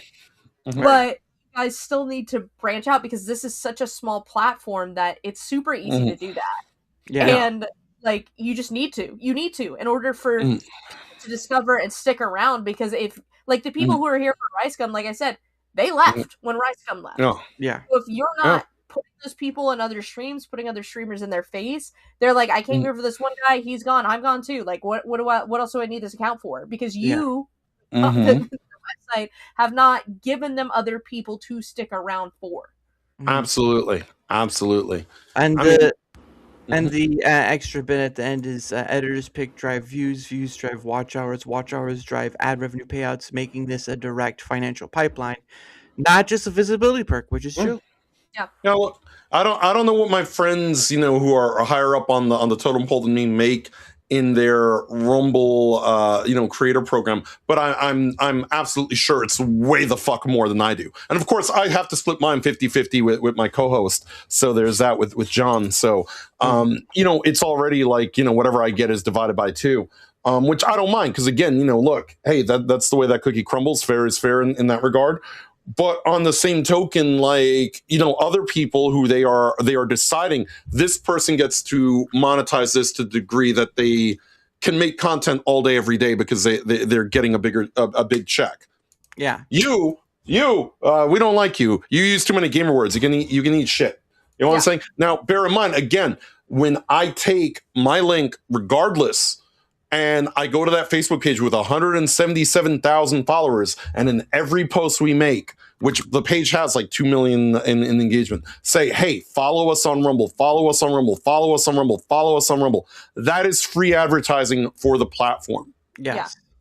That, you know, that they cannot look, you're not paying me for that. I'm doing it because I'm trying to grow my channel, but that is free advertising. I'd like to see how much some of these other people you feature are bringing to the table in terms of going above and beyond, trying to come over to Rumble, come over to Rumble, come over to Rumble, come over to Rumble, come over to Rumble. I'm doing it, and all I've got for it is screw you because you complained about your job once, and Chris sort of gave me one of these, and I don't hate Chris, you know, full disclosure, but you know what, I'm calling it like I see it. That's bullshit. You know what I'm saying? It's bullshit, and if it weren't for the help of a lot of other people, you know, I wouldn't have the following that we do on Rumble. I've had to fight for that. I've had to fight for that tooth and nail. You know, other people are getting it, and like I said, you know, when you have this featuring thing, the people who are already established keep getting bigger, and everybody else sort of just stays here. Yep. It kind of, you know, it's funny that a site that's so capitalist has such a communist system, because that's how communism works. The people who already got their bag, they're fine. Everyone else is fighting for scraps. I would like to point out that I kind of will give lenience towards Steven Crowder though, because all the YouTube stuff. So that is someone, even though he does get promoted, even though he's probably contracting and stuff, I do kind of give lenience because I give him a lot of leeway because, you know, I mean, YouTube basically shafted him, but you know, my thing about it is this: is that, you know, I like Crowder, I like his content. He's a funny guy. He's a good dude. You know, he's a decent dude. But on the same token, how many people have been shafted from YouTube who have not gotten even close to that, who'd like to come here, but Rumble is just like, well, pick yourself up by your bootstraps. It should be also mentioned too that it's not just Rumble; it's also other creators on the platform as well doing that. Yeah, I think that's insane. Is toxic positivity. Like again, not trying to call anybody out, but like Lumpy has been given a lot of help from Rumble, right? And there's no possible way for me to know how much he would have grown if he didn't get that help versus him getting that help, right? Yeah. And then he goes and he's like, you need to pick yourself up off your bootstraps. You have to work for it, blah, blah, blah, blah, blah. And I'm like... And here's the other thing here's the other thing to what you said. Then he turns around and says that if you're, and he's basically insinuated, if you're somebody who plays single player games, you know, basically screw you. And I play mostly RPGs. So you're telling me to go fuck myself because I don't play FPS? You know what? No, fuck you back. I don't give a fuck who you are. And I'm not saying that to be rude. But, if you know, you're collaborating, fuck you too, because you're not organically growing, and that's bullshit. And I'm like... So you can't win either way. Yeah, like, what? You just don't want other content creators on the platform, is what it sounds like. He just wants to. It's glass ceiling, and he wants to pull the ladder up behind him. Is basically what it is. Yeah. Not to mention with the Call of Duty thing, if Rumble's supposed to, you know, have its, you know, finger on the pulse of what's you know, based right now, you're not going to want to really push Call of Duty, especially with the recent installations to the game. They've been horrible. Right. Now to kind of continue on, because I don't want to keep on this point too long, but the anomaly is like Steven Crowder, 25 picks, 32.3 million. So high picks, high views. Lo-Fi Girl, 2 picks, 35.8 million views, means picks does not equal merit. Yeah. And a little thing from Cams today, because this is from a post that you made on X. Multiple creators live live, yet only one of their picks is actually live. Picks favor ended streams over active live creators, compounding the disconnect between curation and creator reality. To continue on, though, this is something that did happen that was discussed publicly on X. Dynasty XL featured and flagged. So Rumble placed Dynasty XL in editors' picks. Views arrived from Rumble's own placement system. Ad revenue suspended. Rumble's moderation team flags patterns of artificial views and clicks on streams. Rumble itself drove the traffic. Second review confirms findings. Account barred from Rumble Studio campaigns, told to appeal via support. Creator goes public, posts Rumble's moderation message on X. Then, when you are live and featured in the editor's picks with zero interaction, they accuse you of view botting. And this also comes from creators as well, who can accuse of view botting. Go ahead. And when I see actual view botters, nothing happens. Like there's like, I don't know if you've ever had this. There's this one jackass who you'll be streaming live. And I went off on this fucking asshole I'm not even gonna dance around it. This dude would come into everyone's chat room while they were live and be like, Alabama John is live and would like to speak to you. And my problem with that is at the time, you have to have like a certain amount of chatters, a certain amount of watch hours. So yeah, you could maybe poach from a couple like the bigger, channels and not happen. But if someone's like fighting for those viewers, those 10 viewers to do an ad read at the time, and their shit goes to 7 because you poached 3 to Alabama John's stream, you're an asshole for that. And what happened is I had a whole big thing on X because, this guy Fraction, who's sort of a small streamer, I just went in the Alabama John room and I said, could you please not do that? I'm just asking you nicely not to do that. So then Alabama John just sends 50 people to go downvote his fucking stream. Dude, barely had any followers. He was like, maybe like 20 followers just starting out. You know how fucking demoralizing that is? So you're going to send a viewbot to poach his, like 3 viewers he had at the time. And when he asked you to stop and he wasn't rude about it, you're going to go, try to bury dude. That is an asshole thing to do. And when it actually fucking happens, Rumble does jack shit. And it's happened time and time again, where now they've got these things. This person is live and would like to speak to you. Like, this person is actually fucking doing it, like, bona fide straight up and laughing about it. It makes no sense. So when they do have evidence of it, they don't do anything. So the other thing about that is one time I was streaming and sophomore John was like, Alabama John wants to speak to you. And I was like, that is so weird for John to do. That's my friend. Why would he come into my stream, tell me to go into somebody else's stream? I can't imagine him doing that. So I haven't talked to him about it because I haven't had the time and I haven't thought about it until just now, basically. But that guy is stealing people's Rumble names and user account names and their profile pictures to try to poach other people, like to try to direct views to his stream, which I just fucking ignored it because I was like, I'm not going to someone else's stream while I'm streaming. That guy can fuck himself with a chainsaw. Like, I don't care. I don't care what he wants to speak to me about. I don't know him. Stranger danger. Also, fuck that guy, But like, it's crazy that stuff like that even is, and it's super easy. So I had a buddy who was a streamer. He was blacklisted on Rumble because he pointed out a flaw in their channel system. So you can create, like, when you create your username, it's different from your channel and you can switch. And so if you don't have a specific one, and there's like a really easy way to make it look like copycats, like sophomore John, you just put an O or a 0 instead of a circle or an O. And then you can look like your sophomore John. You can go steal their color. You can go steal their profile picture. It's super easy to be a lookalike on this platform. And he pointed that out, and they did not like that. They took all of his fake channels away, which one of them was mine. And I was like, no, he can have that because, like, he's right. I didn't take it. Like, this flaw needs to be pointed out. And rather than fix the flaw, they took all of his channels away except, like, his main one. And I was like, what? Like, Rumble has a big toxic positivity problem where when you point out sort of, cracks in the system, instead of listening, they want to sort of plug up their ears or dig their head in the sand. And you cannot, in good conscience, fix what is wrong if your answer is to yell at the person telling you, hey, something is wrong or I have a concern. And Dara, you as far as this is concerned, is like public enemy number 1 because you've done this and you've been all nice about it. And there have been times where people have pushed back on you, like acted like you have, committed some sort of cardinal sin in doing this. And that. Not as bad as I've seen it happen to other people, like stuff with other things. But to continue on, so this is Creative Voices, a public expert. So I've taken this from bits and pieces. But basically, the real Tomby said, in 2 years, 9 months, I fought for 50,000 views. In the last 90 days, I gained 450,000 more. That growth came from 7 editors' picks. The math is broken.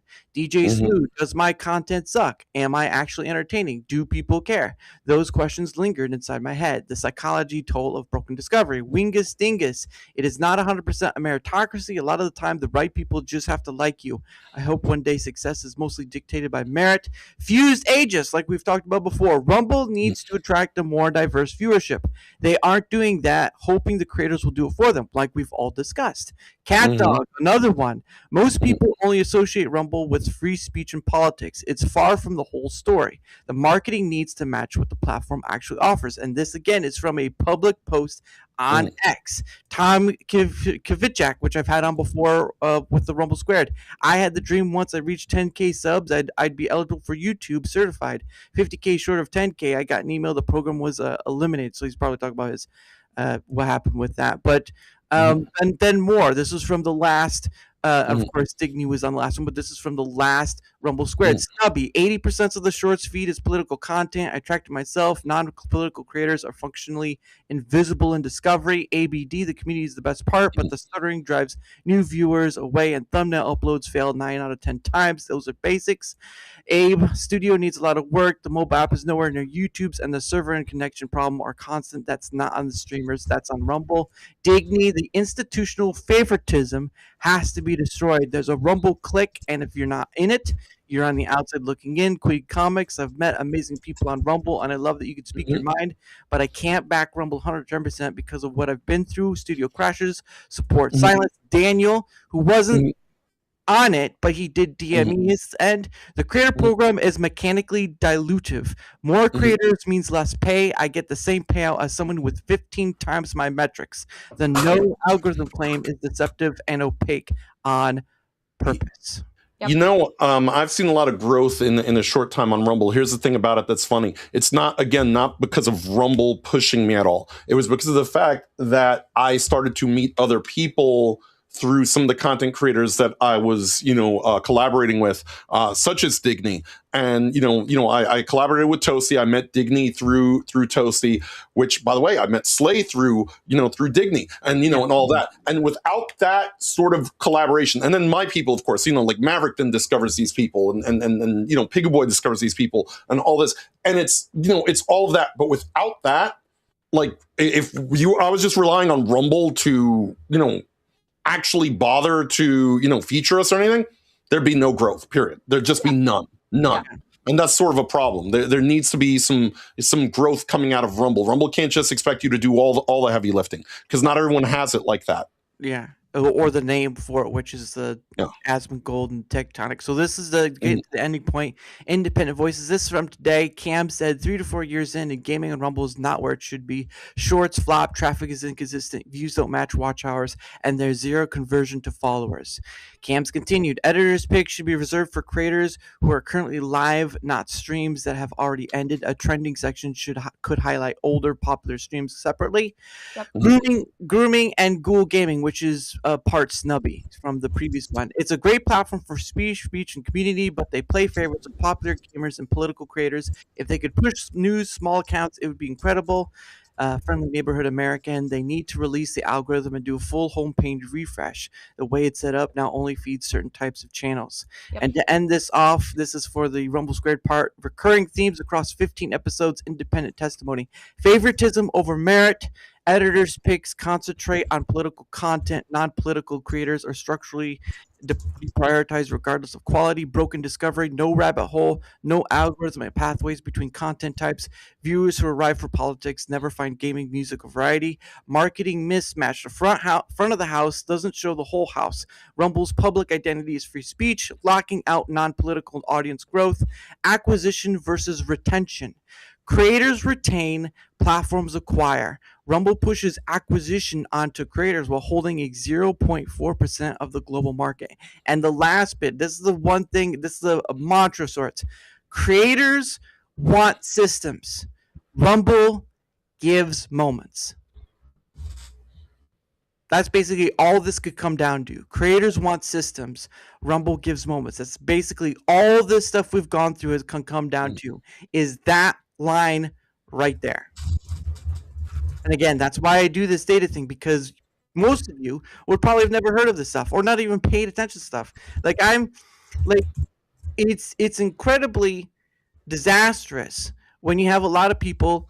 I should put it that way. Claude helped with that too. So don't put this all on me. Claude helped with doing this stuff, and that's data collected as well. So it's a bit of a both in hand. I saw this from Doc. if Rumble needs more viewers, maybe they need to encourage creators to publish content on other platforms and multi-stream to attract viewers that are out there, but less inclined to come here. They did that. Studio lets you, but here's the funny thing. It's I almost see that they talk out of both sides of their mouth with that, because on one hand, Studio lets you do that. But then there's also this other sort of mentality that if you're doing that, somehow you're not a Rumble team player, and therefore you're lesser. They do that with me a lot. Like somehow, I'm lesser because I streamed to DLive, Odyssey, BitChute, X, Kick, Twitch, and Pilled? No, because a lot of those people have followed me over here because I've said time and time again, Rumble is my flagship. I'm actually in a creator program there. All the other platforms, I'm not earning any freaking money. Come over here to support me. And people have done that. But Rumble also then looks at me and they say, oh, he's not the right fit. He uses he's a little spicy. He uses a couple gamer words. He's a little bit fat and old. So, he doesn't have that marketable look. Well, you're the one who brought the fat and old part, all right? Look, hey man, look, I'll admit it. Look, sometimes I admit it, I'm a little fucking jealous. I see some of my cohorts in the streaming space, and they're better looking. All right, no homo. All right, but I get why you put Pudge on the front page and not me. Look, I look like Sabado Gigante. All right, but you know what? I mean, I got shit working against me. On the same token, I do try my best to bring people here and be a team player. But what I've seen for that is they continually act like, yo, this guy's an asshole. I'm not an asshole. I try my best to be a team player because I want Rumble to succeed. Doc McPherson says he's older than you, so you better stop talking. So I was about to say, Slay, you hear how he's saying that you're better looking than him? I mean, come on, man. I like BitChute people better. I don't know. BitChute people spend all their time saying you're not talking enough about the people with the tiny hats, and then pointing at everyone and accusing everyone of being a Zionist. It's very weird. BitChute is weird. It feels like abandonware. Pretty much. But again, here's the last thing. So this is more a prediction state. But Blip, you're done. You're done. I've told you time and time again. You asked before you've put any links into my chat, and again, I've told you to ask. You never ask. You've asked a few times in the past, but you stopped asking. Now I'm going to stop playing that game. Either ask or you're gone. I'm serious, dude. This is the last time. Last time. I've given you enough credence to just ask, and more times than not, you've not. So this is your last warning. Either ask before you post the link, or I am going to ban you for good. I'm done. All right, this is the last thing. This is more prediction based upon people they're hiring, the Q4, the reports they're putting out, some things they've said on X or whatever. So this is basically a prediction. So don't take this as a true to fact. Just take it as a grain of salt, like you would take most things. So this is something again. With help with Claude Help. So this is the first way the data shows. Ad revenue declining every quarter year over year. What? Oh, sorry. I forgot that. There we go. I didn't want you to get halfway through and then be like, oh yeah. Oh yeah. So this is based. So I had to add the older quarters, like of 2025. So this is taken from that. Ad revenue declining every quarter. Quarter 2, negative 3.7, quarter 3, 4.9, quarter 4, 5.5. The revenue stream that touches creators most is accelerating downward. And of course, the 46% per user, full net year loss, all that stuff. We've already gone through that with the other thing. Again, Tether being the only point that's putting money in. Short term, next 6 months. So this is sort of like just a try a prediction, right? It's not saying that this will happen. It's just saying this is what I'm trying to predict. Revenue numbers will look impressive. Tether's 100 million ad commitment kicks in quarter 1, 2026. Expect record quarter headlines, but it's one partner writing checks, not a diversified ad ecosystem. The underlying organic ad business is still declining. More defector announcements. Asmongold rallied Tectone. Each gets a CEO red carpet post. Smaller creators already in the platform remain uncelebrated. Creators who left, Mr. Ball and Chris Williamson. If you don't know Mr. Ball and Chris Williamson, they have accounts on Rumble. Mr. Ballin is huge too, so that's like he is shocking and a big loss. Yeah, and there's another one, Scammer Payback. Scammer Payback still posts their stuff on Rumble, and yet they never get any notice at all, it seems. So it go unmentioned. Recruitment over retention. Mhm. That's something Chris does on X. AI and cloud pivot accelerates. At new CFO from Intel, data centers and AI starts March 31st. Northern Data aiming Q2 close. Chris already publicly framing Rumble as an AI data play. Creator side updates will continue at maintenance pace, just enough to point to, not enough to fix core issues. Again, prediction. Not may not happen, may not. But again, this is coming from the new CFO was mentioned not too long ago by Red Rumble and all that stuff. North Data Block. So medium term, 6 to 18 months. Creator payouts get squeezed further. The creator program is mechanically dilutive. More creators enter, same full funding pool. Ad revenue that funds it is shrinking. Dana Clancy documented and all that stuff. So this gets where it's not better. Tether dependency becomes critical. If Tether accounts for a large chunk of 2026 ad revenue, what does the business look like without it? PayPal nearly killed Rumble's financial layer once before. One partner having this much leverage is structural fragility. Strengths. Political stigma persists. Snubby's data, 80% politics and shorts feed. Favorites get 10 to 15 visibility. Until the algorithm generally diversifies, new non-political creators will check Rumble and bounce. Red carpet defectors bring audiences, but retention depends on platform experience, which is still broken. Yep. Rumble. Oh, go ahead. No, I was gonna say that a lot of people who watch me on some of these other platforms that they won't come over here because they're not politically like left leaning or anything, but they're politically neutral, and they still Rumble has that stigma. So there's like a handful of people, like 2-3 people who watch on Twitch who just will not sign up for Rumble accounts just because of the stigma that it's the politics place. Yeah. So again, we'll finish out with what's left. Oh, Sorry. What was that? I said numbers reflect it. Kind of is, unfortunately. And again, I should state this is just a prediction. It's not mean it can't and will happen. It just means that based upon the data we have now, at least that I've collected from their posts about that they post on X about who's coming in and all the updates and stuff.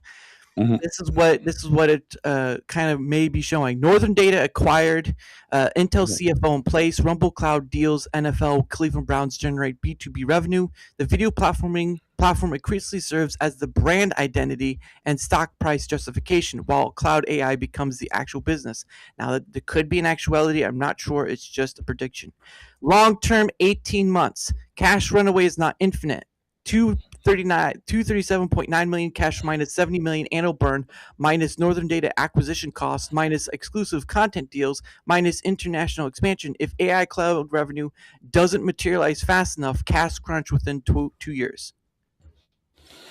2 years. Expect more Daniel's quiet creator exodus. Not dramatic departures, quiet ones. Creators reaching apathy and simply stopping uploads without announcement. Rumble won't notice because they'll be announcing the next tech tone. The creators who leave are the ones who cared enough to try. Platform updates. Real but insufficient. Updates will continue happening, but at maintenance pace, not competitive pace. Just enough to say, see, we're improving. Not enough to match the hype. The gap between CEO posts and platform reality will remain the defining tension. And to end out, the optimistic wild card. If Rumble Cloud generates real B2B revenue, some could flow back to the platform side. Better servers, better studio, better support. The new CF's data center expertise could help improve streaming infrastructure as a byproduct. Possible, but requires intentional reinvestment into creators. Nothing in current behavior suggests this is the priority. Core question. Rumble is building for investors. Creators are asking for basics. These are two different conversations on the same platform. The creators who navigate this best are multi-platform, emotionally detached, and treating Rumble as one tool among many, not their only home. And again, this is all speculative analysis. So this is something I wanted to share because of all that information we're collecting. So I agree. If you want to share your thoughts on that, go ahead. Yeah, I mean, look, my thing is this. Look, I like I told you guys before, I pitched Rumble as sort of my home base. We did that when we got in the creator program in good faith because, hey, no one else is paying us, right? No one else is paying us any freaking money, right? And so I made Rumble my home base, but I know not to be stupid and put all my eggs in one basket. I've done it before with these other platforms, and anything can happen, anything can pivot. So yes, we have access to Odyssey, which, by the way, is important because there are some countries where Rumble is still banned in. I believe France, Brazil, Russia. There's a few platforms that are still, Rumble is not available in, right? Still have BitChute, still have DLive, still have, Kick, because you can't put all your eggs in one basket because anything can happen. Or, what happens if something does unfortunately happen to Rumble on the business end and it's gone and all your content goes with it. Just like I tell people on YouTube, do not put all your eggs in the YouTube basket. I think it's very stupid to put all your eggs in one basket in the year of our Lord 2026. You have to diversify. You have to have contingencies. You have to have plan B and plan C and plan D, especially as a content creator, because you don't know what's going to happen day to day. We have seen crazier things happen in the past. I think that people do have to look at this a little bit more pragmatically, and I mean, but there are some content creators that will not want to go back or use YouTube. I don't want to use YouTube. You know why? Because YouTube's policies, whether it's AI moderation or anything else, are terrible. All I have to say is one spicy word or one spicy phrase or talk about people who throw long objects with a pointy end at each other in the middle of Africa, and suddenly I don't exist and I'm a cartoon gentleman now. Yeah. I don't want that. I don't want that. It works for some people, doesn't work so well for others. So, my best thing is to not have a YouTube channel, make content everywhere else, guest appear on people's YouTube channels, then I'm safe.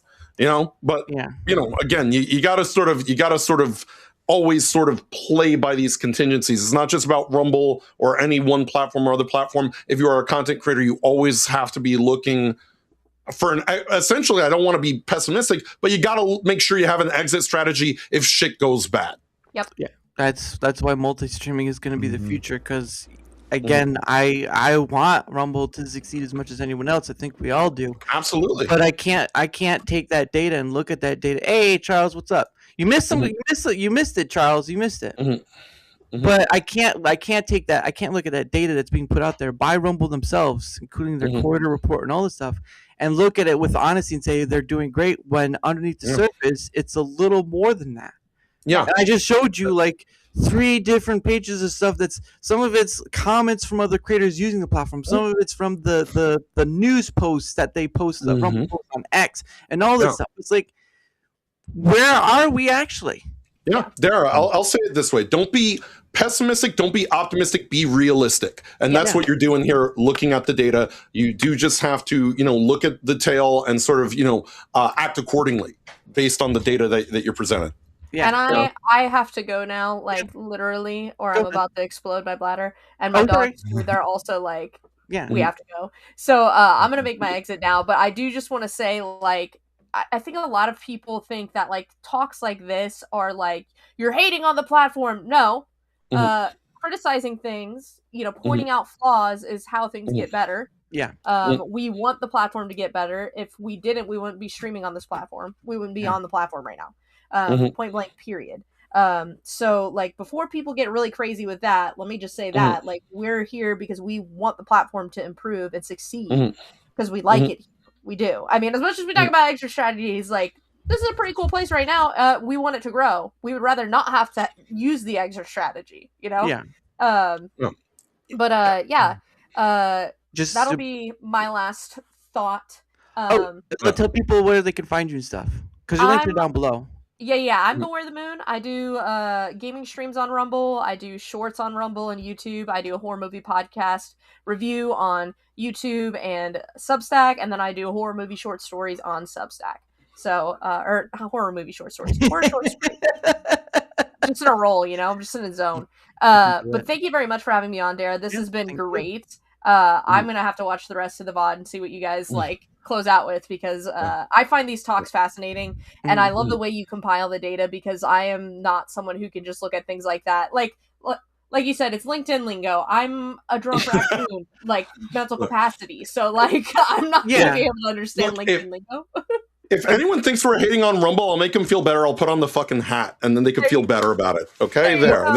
Again, I should state that Yeah.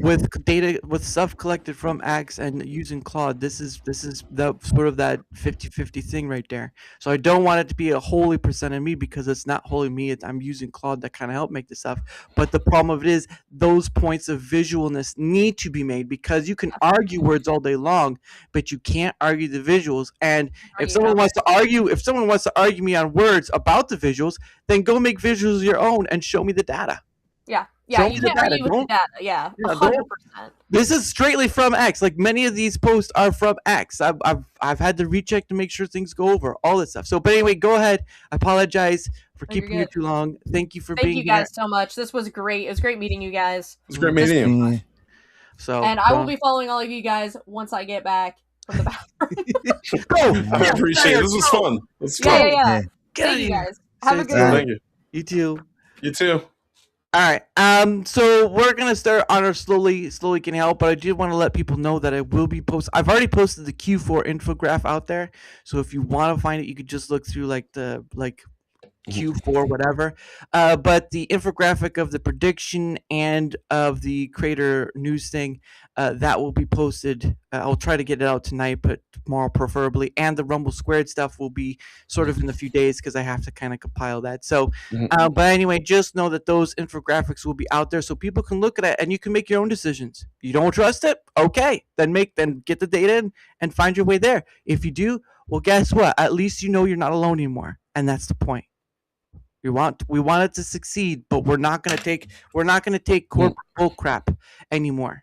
It's time to use data to help fight that. So anyway, I don't know how to. So I underneath on the bottom part where your view windows are, there's like a little eye. Why don't we go ahead and start with you, Slay? Or on telling people where you're at and stuff. And actually, no, I could talk. Never mind. I'll toggle the visibility. Don't worry about it. But Slay, why don't you go ahead and let people know where to find you and stuff, and we'll go from there. Oh, all right. You can find me here on Rumble. My main account is Slay Every Game. My live streaming account is Slay Gaming. You can follow me on both of those. Also, tomorrow is the last Sunday of the month, so that's when I do my variety show. It'll be at 7 a.m. And really, the only other thing I have to push is my my new merch shop. I can drop the link in the chat. Your links I'm are. wearing one. You should check in the description below as well to see if that link is in there, because I don't. Oh, okay. Yeah, I just got your Linktree link. That's all I got. Oh, all right. Yeah, it's on the link tree. Okay. Yeah, it'll be in the link tree. Okay. As well as my YouTube, but I'd rather people follow me here because, as we were saying, monetized here. So this is the main hub. Yeah, but yeah, again, like I said, his links are down below. They'll be both on the Rumble side and YouTube side. So in case you can't find any one, you could find any other. So there's that. But thank you, Slay, for being part of this, and thank you for sharing your feedback. No problem. Thank you. You're welcome. All right, on to you, Jace. Go ahead, promote yourself. All right. I'm Jace with Cancel This Podcast. We do two shows, which are politics meets pop culture with snark, sarcasm, and satire. You never know what's going to come up. It's kind of late night done right at 11:15 p.m. Eastern Thursday nights. It's always a great time, and I want to thank everybody who was part of this panel because it was a great time talking with them. Met a lot of cool new people, as I always do anytime I hang out with Dara. And, also we do Happy Hour Tuesdays. That's my co-host John and the Dignified Cartoon Gentleman do that on Tuesdays at 5 p.m. Eastern Standard Time. It is ironic. I don't think either of them are particularly happy. If you've heard the Dignified Cartoon Gentleman, he's always grumpy. That's what happens when you live in Cardiff. All right. That being said, of course, you'd also catch Cancel This Podcast gaming throughout the week. I do the gaming side of things. I'm mostly playing JRPGs, MMORPGs, old school games, a lot of niche stuff that maybe, flies under the radar. Usually I'm also bantering, as I always do. As you guys could tell, I like to talk. I'm a big mouth. Look, I'm a Puerto Rican from the Bronx. That's all we know how to do. That and you know and be fat and ugly. Maybe I'll do this. Maybe I'll do one of these in the Rumble shirt. There you go.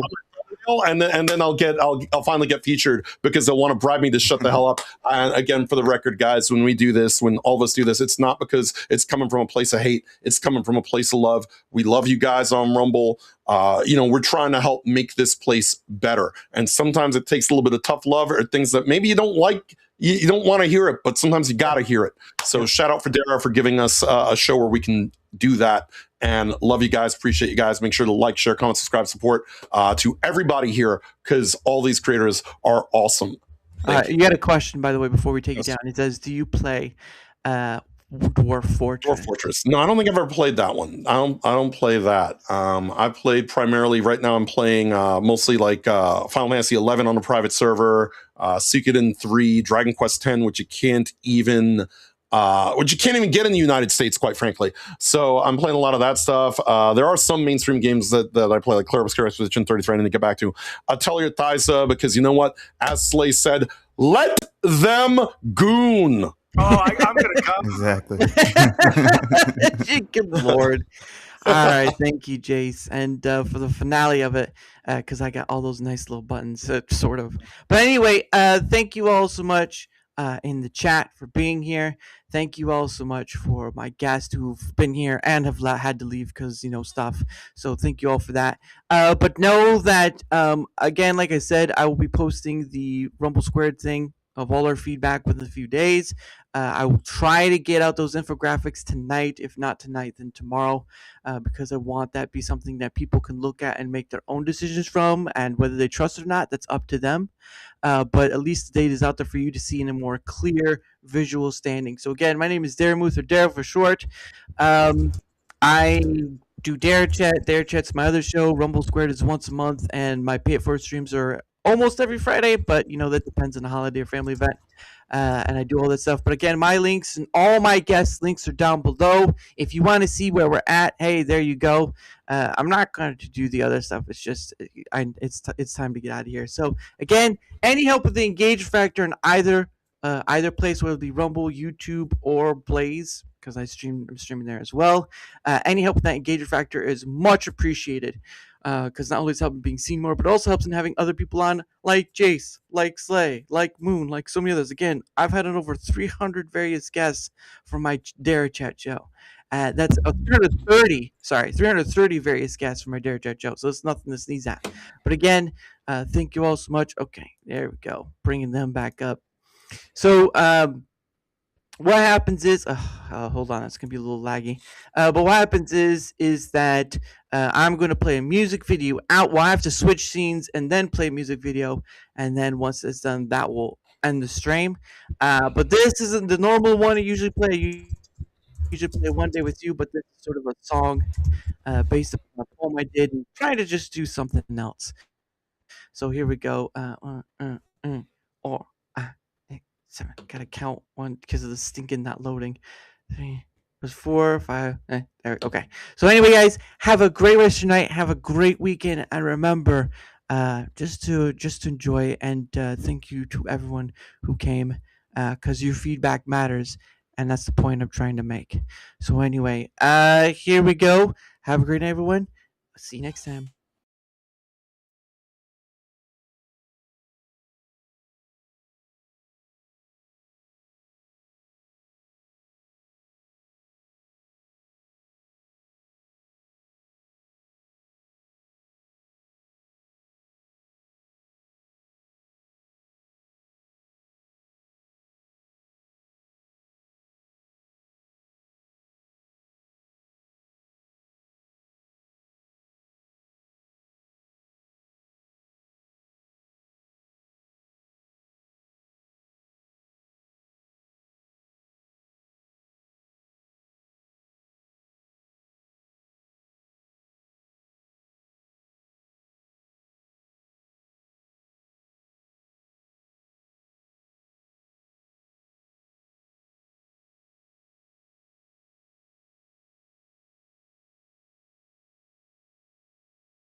Beyond recognition is a desire, a flame born of dreams forward.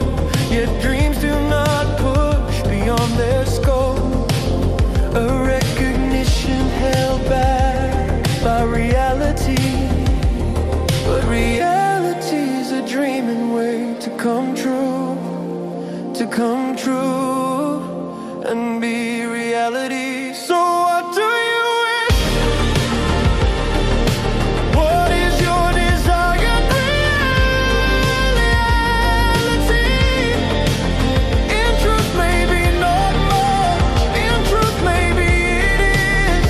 Only you can weave the dreams of wanting reality to form, and then, only then, will you create it.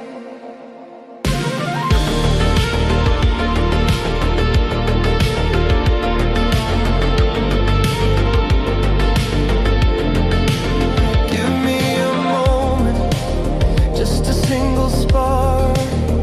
Watch it catch and carry through the dark. Beyond what you can see, beyond what you can name. Every dream you're holding is a quiet flame. The world will tell you wait, the world will tell you no. But the river moves for those who let it flow. 'Cause reality is a dreaming way to come true, and be reality. So what do you wish? What is your desired reality? In truth, maybe not much. In truth, maybe it is. Only you can weave the dreams of one reality to form, and then, only then, will you create